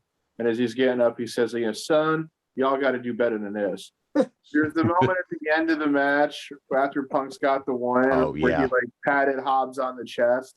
Yeah. And I could just like picture Punk saying something to him like, son, y'all got to do better than this. And I want to like Hobbs, but there was some obvious rough spots in that particular match. And they even ruined Homicide coming out. Like, what was the point of him coming out? He didn't even really do anything. I was like, cop killer, bitch. Well, here's something that Cornette has said this. I'll preface it with that. but this is something with which I totally agree with him. And this is something that AEW has done going back as far as I can think of. They have all these surprise appearances where the guy comes out with the theme music playing or like the pyro going off or the shit on the screen saying who it is. So, surprise? I mean, I can think that they did that going back to when like Jake the Snake made his first appearance. You know, like, you know, they had like a thing already, like a Titantron package for him playing and everything. And it's like, why should they have had a Titantron package for him? He just showed up for the first time, you know? So when I caught the end of that, because I kind of stopped watching Rampage and then I went back to it, and you know, I saw Homicide come out and everything. It's like the ramps lighting up with his name and everything, and I'm like, but then he comes out of the crowd. I'm like, what why? Well, that's kind of Homicide's thing to come out of the crowd too for a lot of stuff. Well, no, that's fine. Then he just have him come out of the crowd, jump the rail, no music play, no pyro go off, no Titantron go off. He jumps out of the crowd and he saves Kingston and Moxley. Yeah, I agree with you to a certain extent. I think they should kind of veer away from like what other promotions do as far as like surprise appearances. Like if you're gonna play his music and stuff, if they win the match, he helps. They win the match, like play his music. You know what I mean? To come out and help in regards to that, if you're gonna have something for him. But I think they should kind of like do things a little differently and not the norm if they want to be stand out a little bit. You don't always need to have the music playing to have somebody come and do a run-in or a save, you know. And in most cases, it's less effective when you have that. The only time I could really truly think of where like they played somebody's music when they came down to the ring to do a run-in like that was the Rock Foley match when Austin came down, because you know the fucking crowd, you know, just lost its goddamn mind when his music hit that particular night. But I think that's the exception, not the norm. So, you know, it's it's something that AEW does constantly that I think that they need to stop. Just stop on. Why not do it for every single person? Yeah, my opinion on the Omega Danielson match. Yeah, I don't totally get what Jeremy is saying. I think that they were holding back, and the reason I say that is because we know they're going to wrestle again somewhere down the line. Yeah, so you don't want to empty the arsenal the first time they lock up. You know, because then it becomes law of diminishing returns in a lot of ways. And I do agree that I mean I understand that AJ likes tweeners and you know cheer for who you want, but I do like when you at least delineate, you know, at least when it was coming from the way that it's booked, that this is the bad guy. Because as we all know, you need people like me. So you can point your fucking fingers and say, that's the bad guy. So say goodnight to the bad guy. Last time you're going to see a bad guy like this, let me tell you. So, but yeah, I do like it when it's booked. Hey, this is the face, this is the heel. You know, people can still cheer for whoever the fuck they want, but you know, and if the company feels like they need to make an adjustment because it's not going the way they want it to, then they can do that. You know, but yeah, I definitely agree with I like where it's at least booked with a certain thought in mind as to this is what we're trying to do. So whether or not the rats follow the Pied Piper is another story. And yes, I did call wrestling fans rats. They were. I think that Pat's right. I think they were holding back. I don't think they emptied the bag either. But these guys just put on 5-star match, and they weren't even completely digging into their bag of tricks. It's good. Yeah, they don't have to. Another reason why I feel like you said you were it could be surprising that they went on first. Actually, it makes complete sense as to why they go on first. So they know they're doing a time limit draw, right? And this show's live, and then they were taping another show afterward and everything. Because you're putting this on during the live show, the only way in which you can guarantee the timing of it, where you're going to do the timing right to get the time limit draw, and you're not going to interfere with other things that you have planned for the rest of your show, and especially when they don't get an overrun period, so they have to be off the air at a certain time and everything, then if you're going to do like a time limit draw like that, especially for a match that went as long as it did, then yeah, you have to do it first. So from the timing aspect, the fact that they were doing the time limit draw made perfect sense that they put that match on first. Yeah, that match. The only downsides of that match was like everyone in the crowd like blew their load in that match, and it was kind of like the crowd for the rest of the show was kind of like in it, but not in it like they should have been, because they were just like so enamored by this fucking 30-minute match they just watched. So they're kind of like, "Ooh, wow, that was fucking awesome." Now we have no energy or barely any energy all left the guys for the went rest to of the sleep. show. And they were very much sitting on their hands for certain parts of the show. The next best match to me on the first night was the women's match that was the main event for that show. And then I read somebody say that by putting Punk on first last night, letting that happen first, you sucked the air out of the building, because people they could have saved Punk. They definitely could have, even though there was botches in that match. I still think that match would have been better at the end. I know they wanted Homicide to come out. That's probably why they did that at the end. But that match was just not. Or maybe the end of the first hour. Well, I mean, fine with that too. Assuming that they taped Rampage in the order that it was broadcast. Yes. Immediately when Dynamite went off the air, meaning that they were then starting to tape that at 10 o'clock Eastern time on Wednesday night. I can see once again why they would put Punk on there, because might have been concerned that a 4-hour show, essentially, waiting to have him, even though he did the promo on Dynamite, having him wait until the end, that they might have been taking a risk that the audience might have just lost interest, gotten bored, and not been able to get back up enough for him to wrestle. I can see that.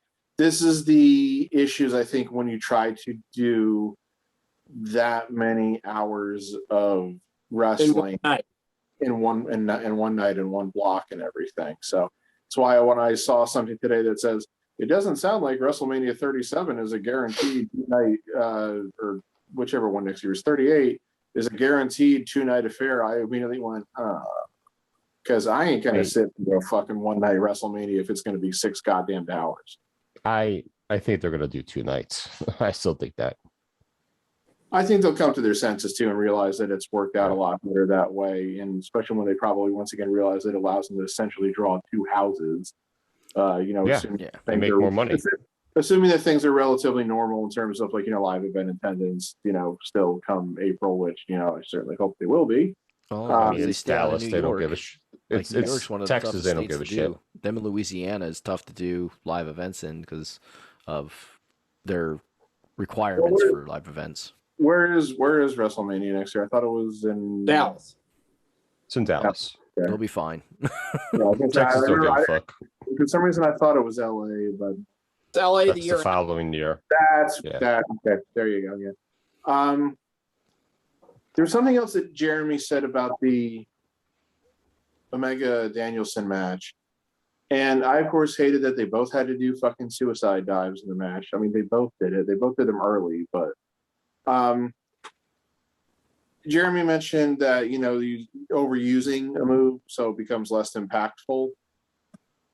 The last WWE video game I played for PS2, I think it was fucking like SmackDown versus Raw 2006 or something like that. Nice. PS2.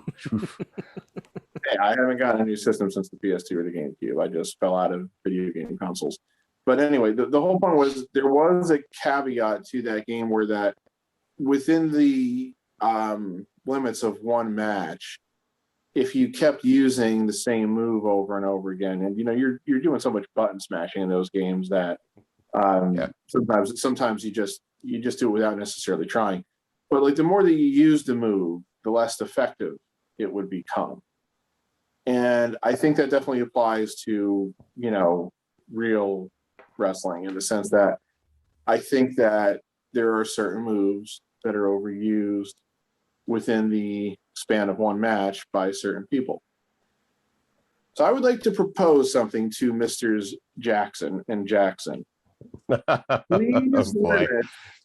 Please limit yourself to 5 super kicks each during one match, and not 20. 20. It might be hard. It might be hard for It them. felt like they threw about 20 fucking super kicks in that match last night. Well, they did not. So Well, They didn't, but it does. I should get have where he's coming from. to go back and count it.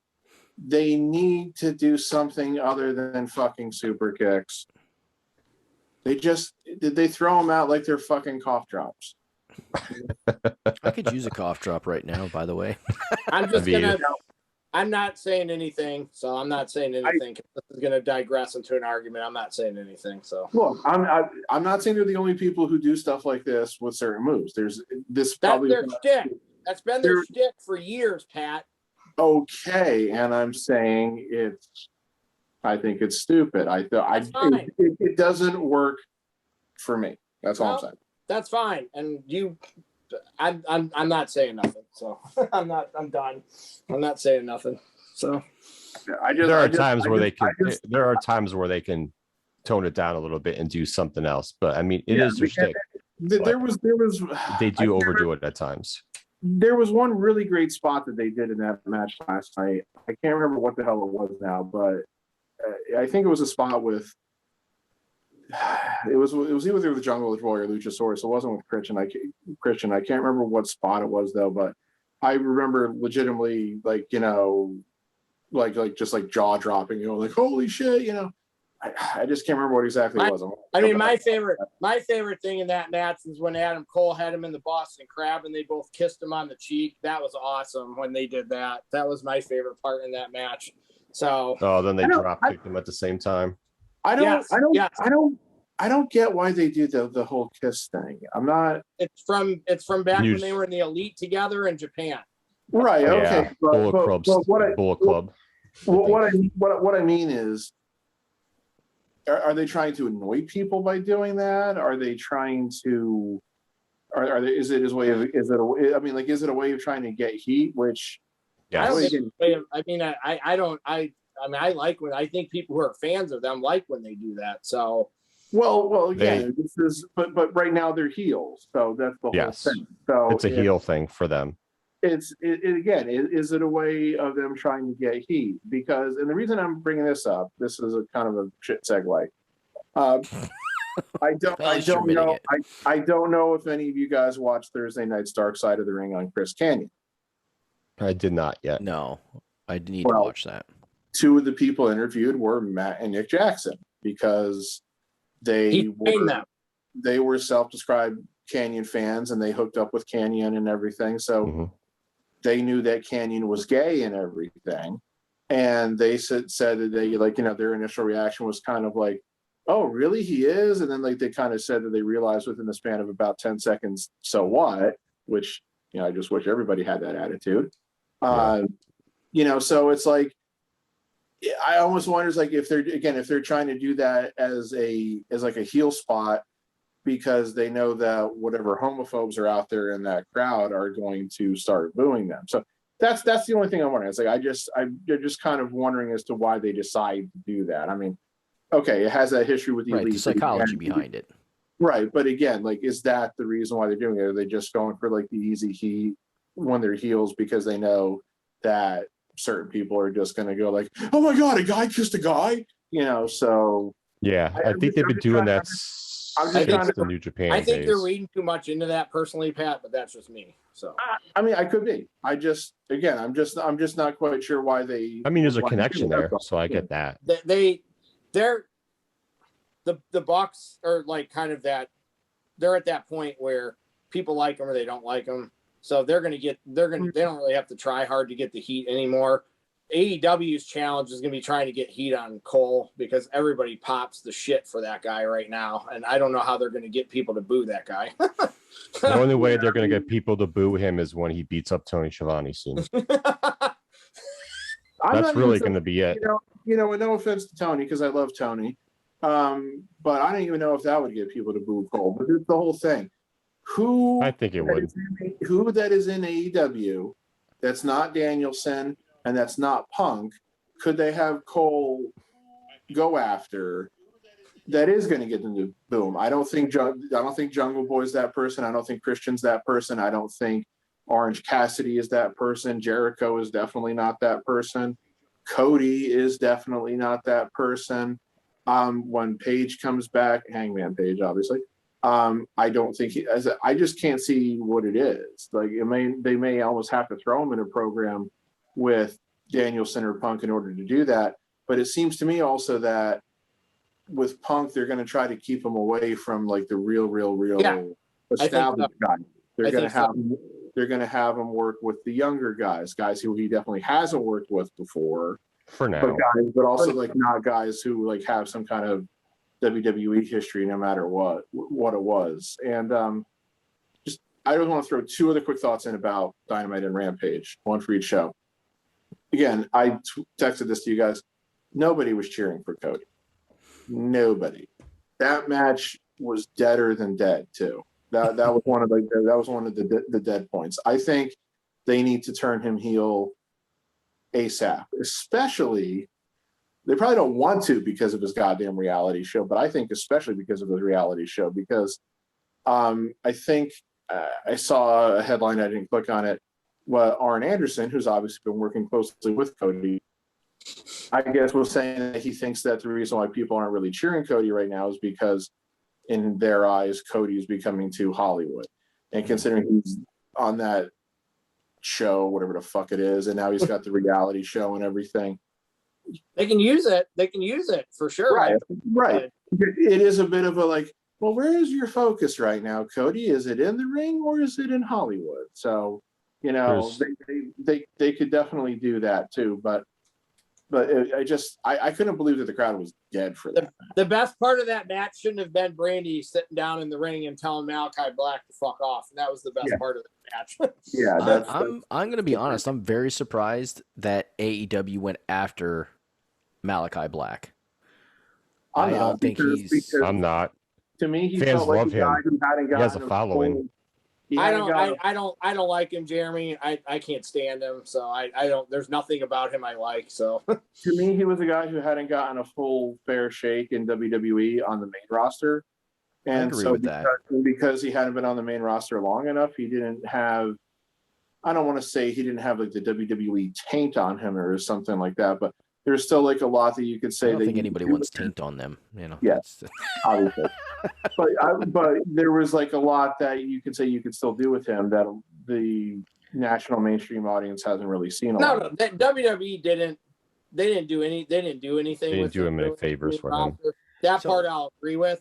I just wasn't upset because I'm like, sweet, I don't have to see him. So here's my thing with Malachi Black, formerly known as Aleister Black. When I watched him, whether it was in NXT or the one time I saw him on the main roster, there was nothing about him, watching him or watching a match that made me say, I gotta see this guy again. Like, I need to watch another match, or I want to hear him talk because he's got something, because he's got something that's going to intrigue me to listen to him. And it doesn't have to be funny. I'm not saying be funny because Jake the Snake was not fucking funny, but I wanted to watch his promos because they were fucking interesting. No, that's what you're saying.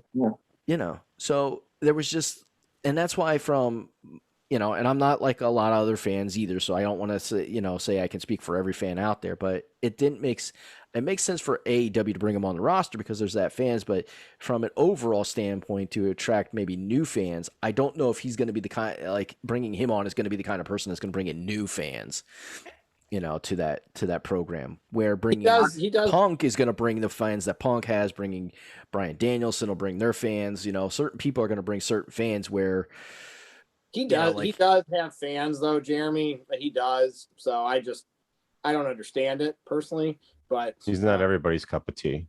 I like him. He's not really like a needle mover in that sense. Yeah. He's a striker. That's his style. Nakamura is the best striker I've seen. Malachi Black doesn't have half the charisma that Nakamura has. So like if I'm gonna like a striker, I'm gonna take Nakamura. Malachi Black is generic Nakamura to me. So that's all. And I wish they would do something with Nakamura in WWE, but WWE. I mean, they have. I mean, they've actually put the Nakamura. on Oh, him. I got something for that. They gave him Rick Boots. They gave him a guy playing the guitar. They've got Pat McAfee marking out like a 5-year-old kid every time Nakamura comes out. So I think Wait, Pat hold just on. I think Pat had a seizure. Wait, let me play it again because Pat was getting into that. Keep going, Pat. Now he stops. No, I thought you were gonna do it from the beginning again.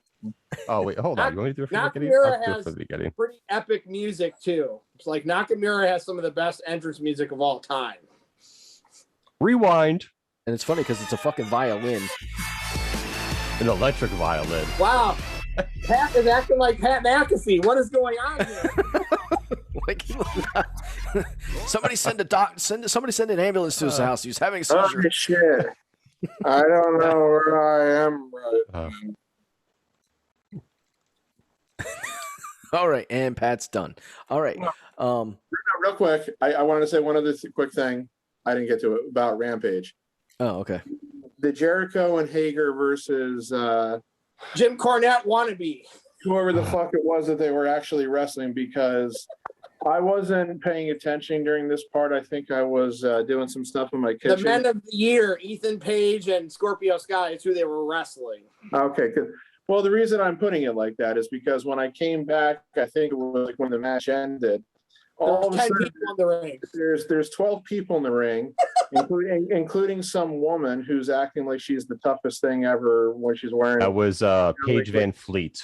Like a bra, when she's wearing a bra and a pink business suit, and they're all taking their turns on beating up on Jericho and Hager to like the best of their ability, and something about using brass knucks and everything. And all I heard was The instant, yeah. Dead silence. Because nobody cared.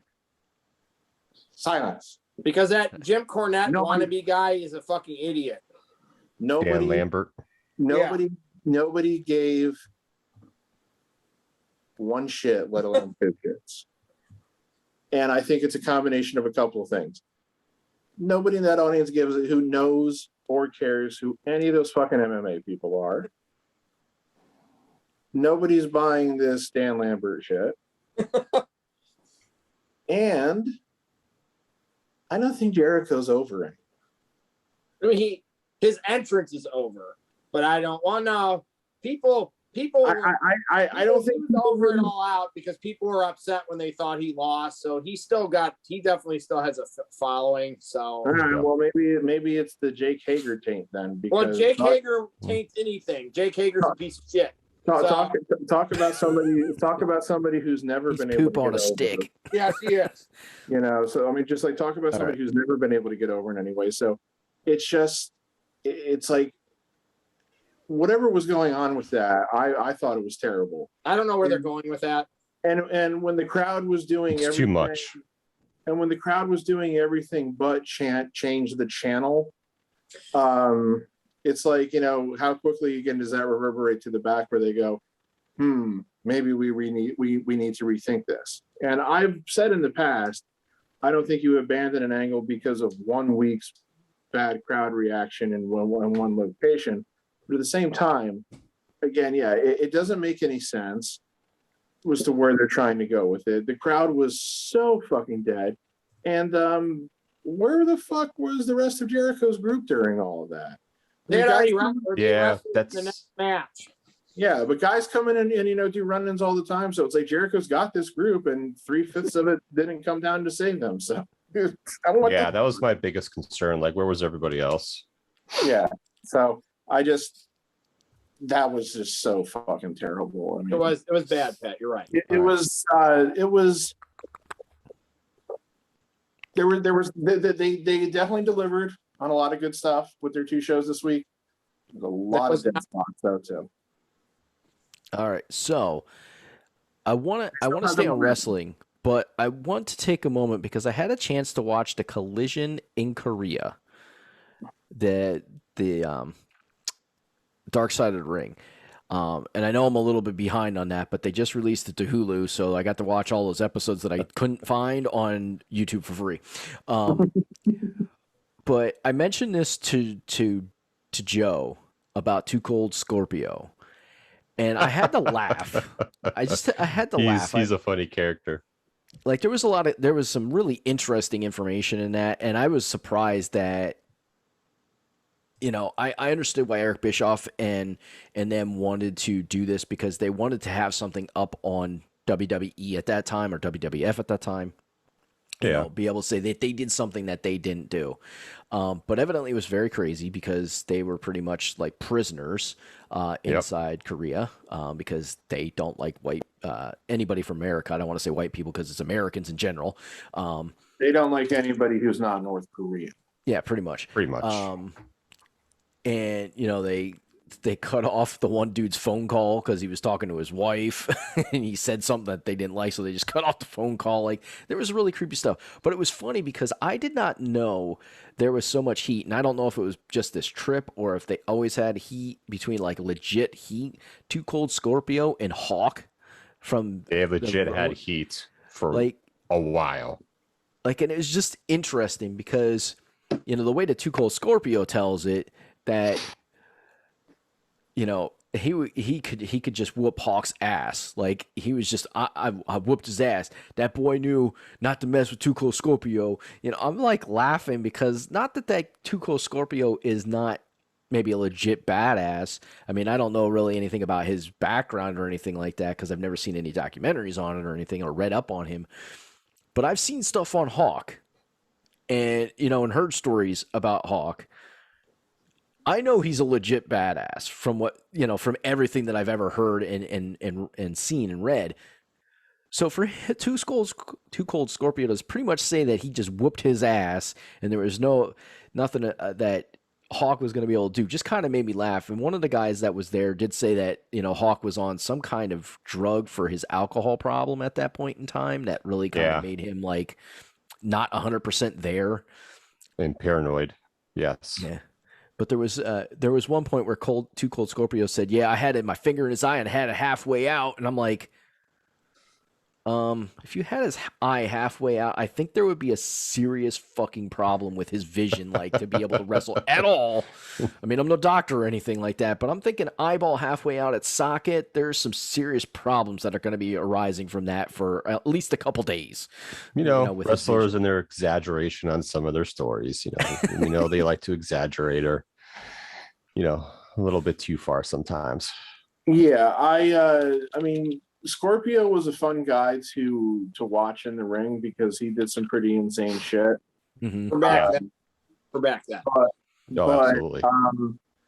Whatever was going on with Hawk and during that, I think it was a combination of he was in withdrawal from I think both some steroids that he was taking at the time and some other type of medication. So he wasn't in the right state of mind in any way, shape, or form, I don't think.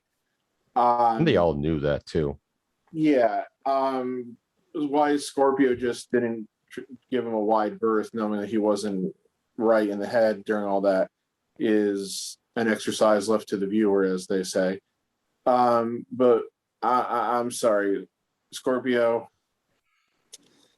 No matter what state of mind Hawk was in, if you tried to take him down one-on-one, he would have torn you in two. I mean, because I don't think Hawk was somebody that under any circumstances anybody in their right mind would mess with. Right. That's like Brock Lesnar. Anybody who starts fucking with Brock Lesnar is nuts, in my opinion. So I just it's hard to believe that story to its at 100% truth. Right. And here's the thing, and here's why in 2021, with Hawk having been dead since 2003. I believe it was when he passed away. You can tell that story. You're here to tell. You're here to tell it. He's not here to refute it.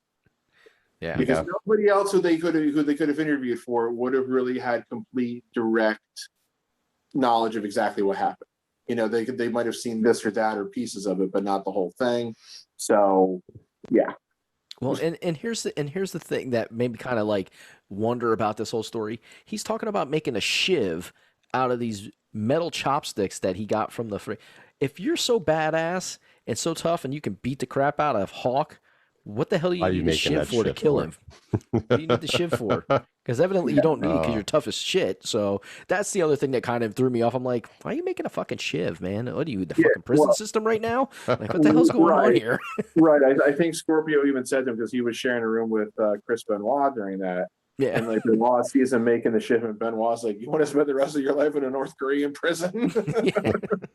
You think it's bad in America? Wait until you, you know. So, yeah, he wouldn't last crazy. a couple days.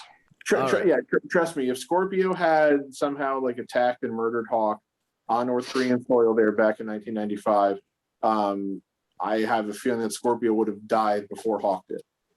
Yeah, very much so. Pretty much. Yeah. Yeah. Yeah. So I want to move on to baseball. Real quick, talk about baseball.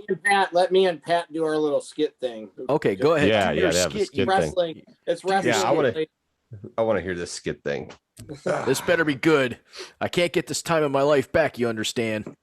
So, Pat, do I need to get some Vince McMahon music here? Can I? Yes. I just have to warm up my throat real quick here. I'm gonna play the part of creative, Pat. So I'm going to play the part of the creative, and Pat's going to play Vince McMahon's part. Okay. And this is the tagline on this meme. It says Vince reacts to Bryan Danielson versus Kenny Omega on AEW Dynamite. Are you looking for music, Joe, or do you want me to go? I got Vince McMahon's music, so whenever it's Pat's turn, I can play his music. Okay. So, wow, sir. Bryan Danielson and Kenny Omega wrestled one hell of a match on Dynamite. Oh, really? Well, who won, pal? No one won, sir. They went to a 30-minute time limit draw. Huh. A draw, you say? Yes, sir. You know, that's something you don't see anymore in wrestling. It says Vince glares. Excuse me, sports entertainment. That's better, pal. You know, maybe that's something we should try and do more often. We could introduce time limits and have them run out instead of the usual surprise roll-up, no contest, outside interference, and or distraction routine. Already one step ahead of you, creative. Anything AEW can do, we can do better, pal. That's the spirit, sir. Damn right, pal. Now go tell Dewdrop and Eva Marie they'll be wrestling to a 30-minute time limit draw next Monday night, damn it. It'll be such good shit. Oh, and one other thing. Tell them if they end the match too soon. Yeah.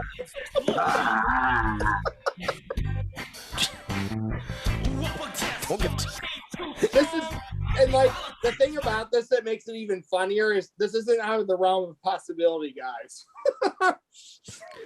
That would be a fantastically awful match with Dewdrop and Eva. Oh my God. No, it'll be such good shit, pal. Did you not just listen to anything I fucking said? Eva Marie can't have a 2-minute match. That's good. I still don't understand why they keep bringing this fucking woman back. In this role, she has nothing to offer. In this skit, I would may as well say creative might as well have been Bruce Pritchard.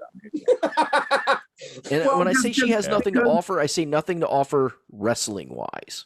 That's true. Yeah. Because Pritchard is the one guy that's within like the inner circle who I could see would still kind of be paying attention or at least cognizant of what AEW is doing. Johnny Ace doesn't give a fuck. You know. I thought you guys would get a kick out of that. Johnny, funny. Yeah, Johnny Ace only cares about being all like, oh gosh, Vince, oh your arms look so great today, oh so thick and vascular. Did you change your routine? Oh God, like he's talking about his penis. You gotta tell me what to do. Disgusting. Jesus. What big ears you have, Mr. McMahon. That's why I don't think I want to get that old, because your ears do get weirdly, oddly big compared to the rest of your head. It's like your ear starts to expand as you get old. Maybe your head This happened to shrinks. some people. Maybe Thank you, Pat. Thank you, Pat, for doing that. I knew that would be fun. All right, so I got... It's fun. There's fun, And then there's funner than fun. And I knew Joe and Jeremy would get a kick out of the end of that. Yeah, that was funny. I like that. All right, so let's real quick talk about baseball, and what's going on. So, if Nothing. baseball were to nothing, so if baseball were to end today, Oh, God, we play the Astros. you got Fuck. the Yankees and Red Sox playing. You got the Dodgers and Cardinals playing in the wild card games. Astros and White Sox playing in the ALDS. ALDS. And of course, the Rays, whoever wins the wild card. You got the Brewers and Braves playing in the NLDS, and then the Giants play whoever wins that wild card. And the reason I bring this up is because, I listen to Philly sports radio, and every damn day it's like, well, the Phillies were one game closer, and then they lost one. And so I hear about the Phillies all the time. And the Phillies, believe it or not, are actually doing better than what they were expected to do. Like, they were expected to finish right at 500. They're actually 4 games above 500, 6 games above 500 right now. So that's pretty impressive considering the team that they have. They don't really have a great team. Pitching's decent. Bryce Harper, and this is what's got to really suck. Bryce Harper is having an MVP season right now, and he's on a team that probably is not going to make the playoffs, and that's pretty fucking shitty. Like, to be that good, and not be on a team that's going to be able to really do what they need to do. You guys are 5 games out of the wild card. Yep, there's the wild card. Yep, 5 games out.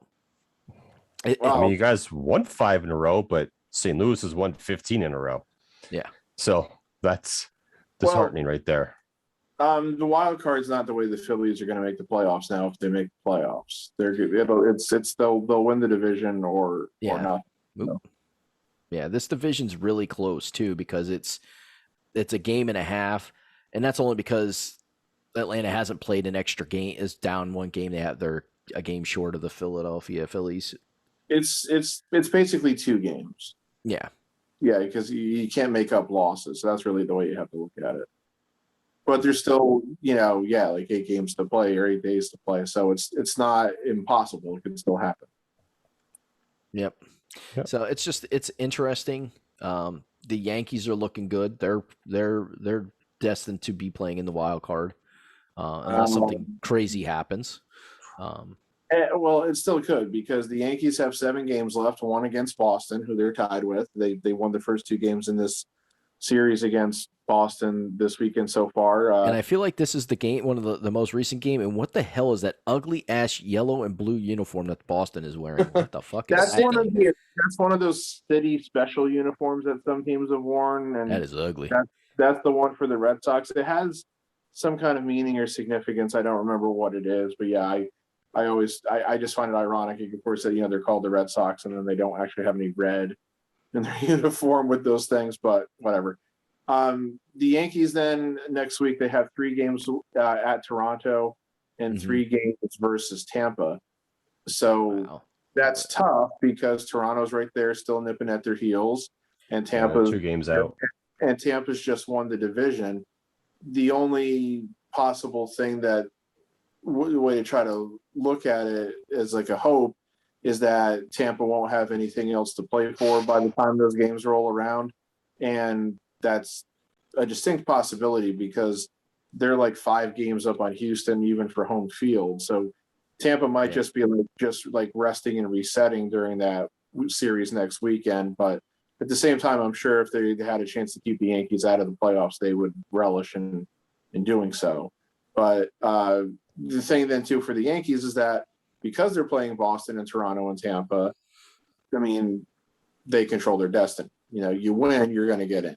So that's what it really comes down to. Yeah. And the Phillies are in such a weak division. They're lucky they're in this division because if they were in any, not division, but any other grouping here, like the Central or the West, they'd be in 3rd place and wouldn't even have a chance to make the playoffs.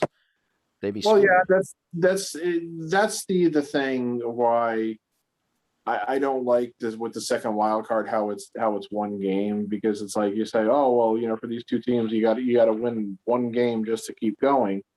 And of course they said, well, that puts more of a premium on winning the division, which, yeah, that's fine. But it's like, you look at Boston and the Yankees right now, they're 88 and 67. That's a game better than the White Sox, who have won the AL Central because that division was weak this year. And yeah, Boston and the Yankees were playing in the National League East. They'd be, 5 or 6 games ahead of the Braves. So, because the NL East has been weak this year. So, Yeah, it's a thing that's going to always fluctuate from year to year. You can't really do anything to prevent it. Because arguably the two best teams in baseball play in the same goddamn division, and they're a game apart from each other. So, Yeah. but one team's going to win the division, but one team's going to have to go to a one-game winner-take-all in order to keep playing. So, I think it should be 2 out of 3 for the wild card, to be honest. yeah, I could see them changing that at some point. Of course, they have to hammer out a new collective bargaining agreement this coming offseason, which I think is going to be loads of fun. It's going to be a shit show.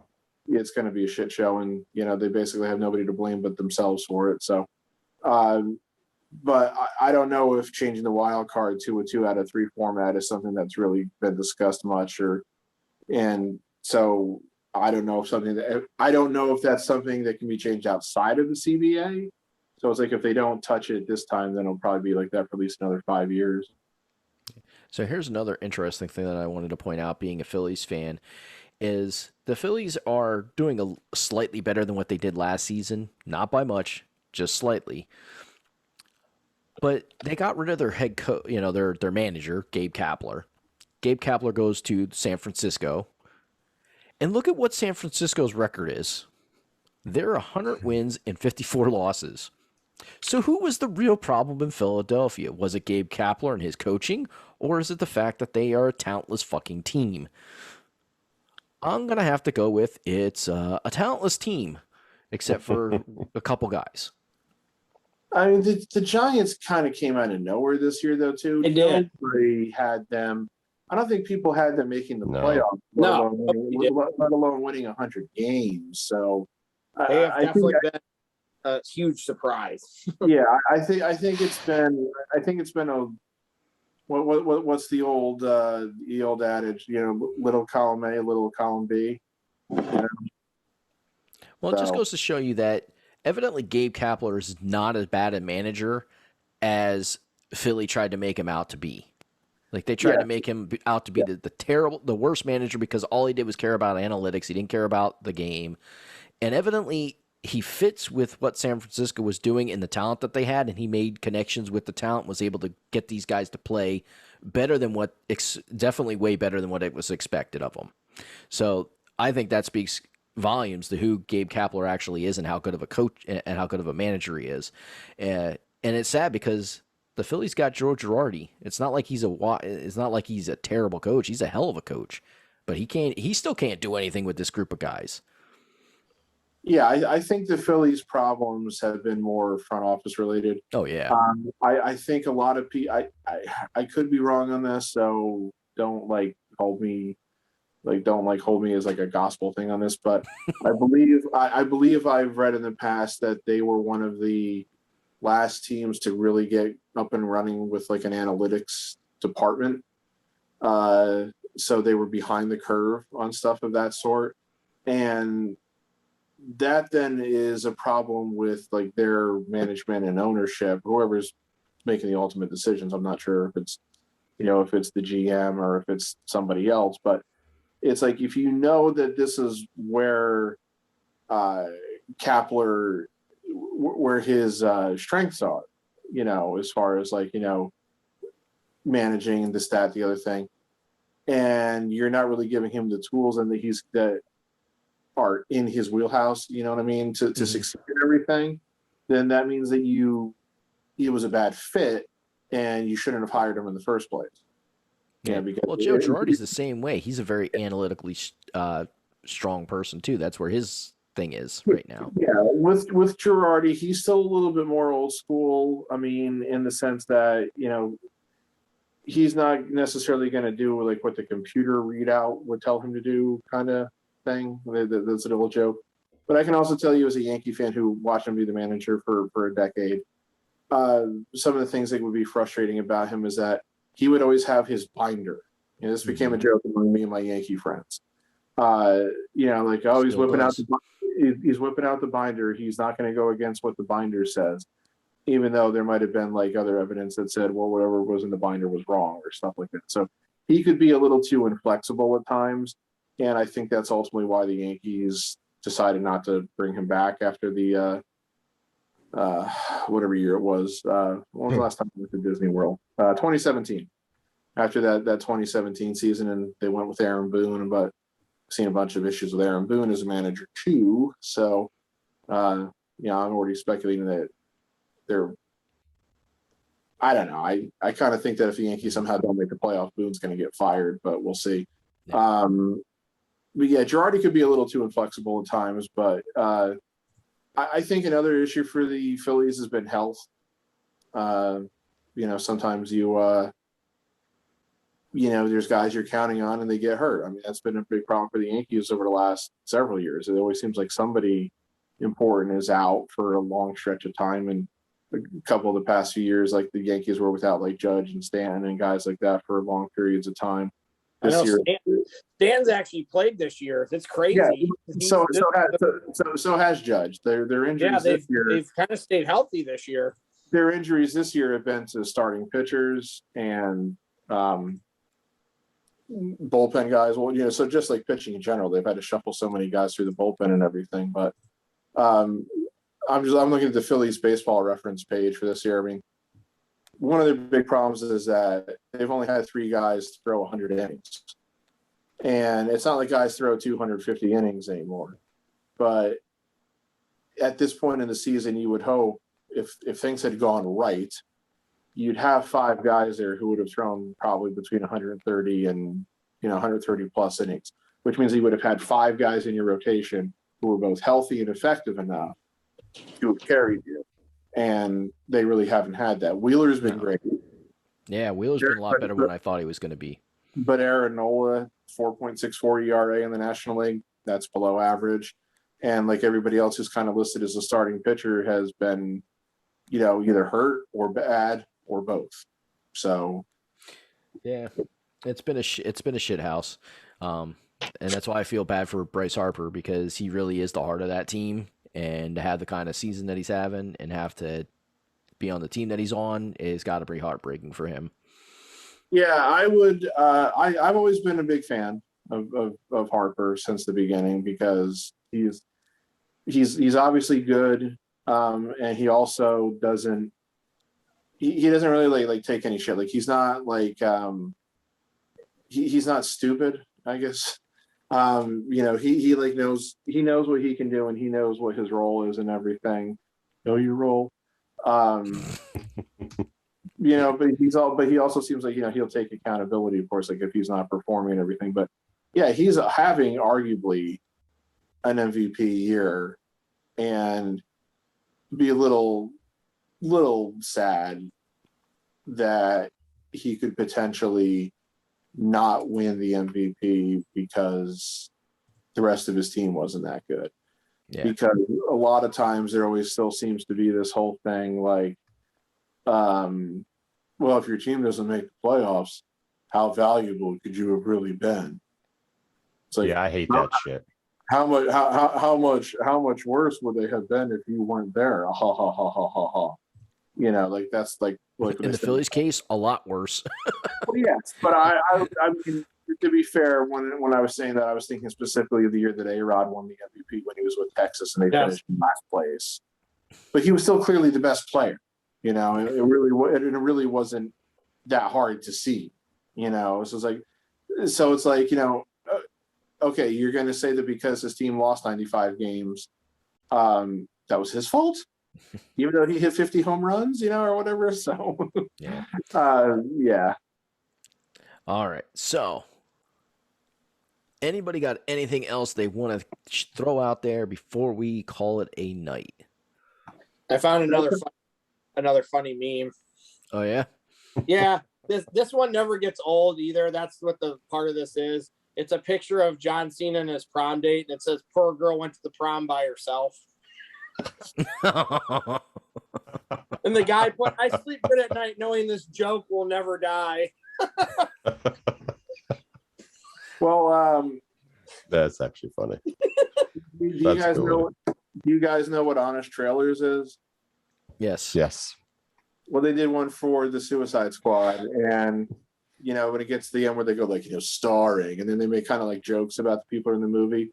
So when they showed Cena there, it says, "Wait, there's nothing there. All I see is, oh, I see what you did." It was something like that, but it was something like the you can't see me meme. So You'll never get old with that. You can do so much stuff with that you can't see me shit. That's the only reason I thought I knew. Once again, I found something that I knew you guys would all find funny. So that's why I just happened. I was like, "Oh, this is funny," and I knew you guys would think it was funny. Yeah. I had a fun experience in my apartment last Sunday with a sweet. The strippers came finally. Wow, Pat, it's about time. No, I finally figured out why I was like, when I'm in this, what's the second bedroom, which is an office now, and like. The window is the window. What a quote. The window is right in front of me. So, and the stripper pulls off to your left. Okay, keep going. I kept on thinking that I was hearing things that are like outside, like louder in the strip. Cue up Randy Orton's music. And I finally figured out why. It's because there was a gap in the window. Like it was like knocked like inward a little. And I got the confirmation this one last Sunday afternoon, a wasp flew in. And it was at that exact moment that I realized I do not have a fly swatter. Killed that bitch with your hand, did you? I've got this little thing that I've got for my refrigerator. It's like a little calendar game plan thing. I grabbed this and I beat the shit out of him with this thing. Well, let me tell you something about that fucking wasp. I hit the shit out of it 3-4 times to the point where I stopped hearing it and I couldn't see it. So I'm like, well, if I don't hear it, must mean it's dead. And hopefully I'll find it before the end of the day. Well, I got up to get a drink. When I came back, as I was sitting down, there's the little table over here where I have my computer tower and some other things, including my external hard drive. And there, right next to the external hard drive, was the wasp, which was starting to crawl onto its right side and everything. And I said, oh, fucking A. And so I quickly grabbed the little box there again and once again started to beat the shit out of the wasp again before it could fully recover and start flying. What a man. He was like Buster Douglas. He wasn't going to stay down. He was going to beat Mike Tyson. and then I quickly grabbed the napkin and put it around the damn thing and tried to crush it with also not really trying to crush it because I was afraid that motherfucker would sting me through the napkin. And then I quickly ran into the bathroom behind me and I flushed that sumbitch down the toilet. And then you heard.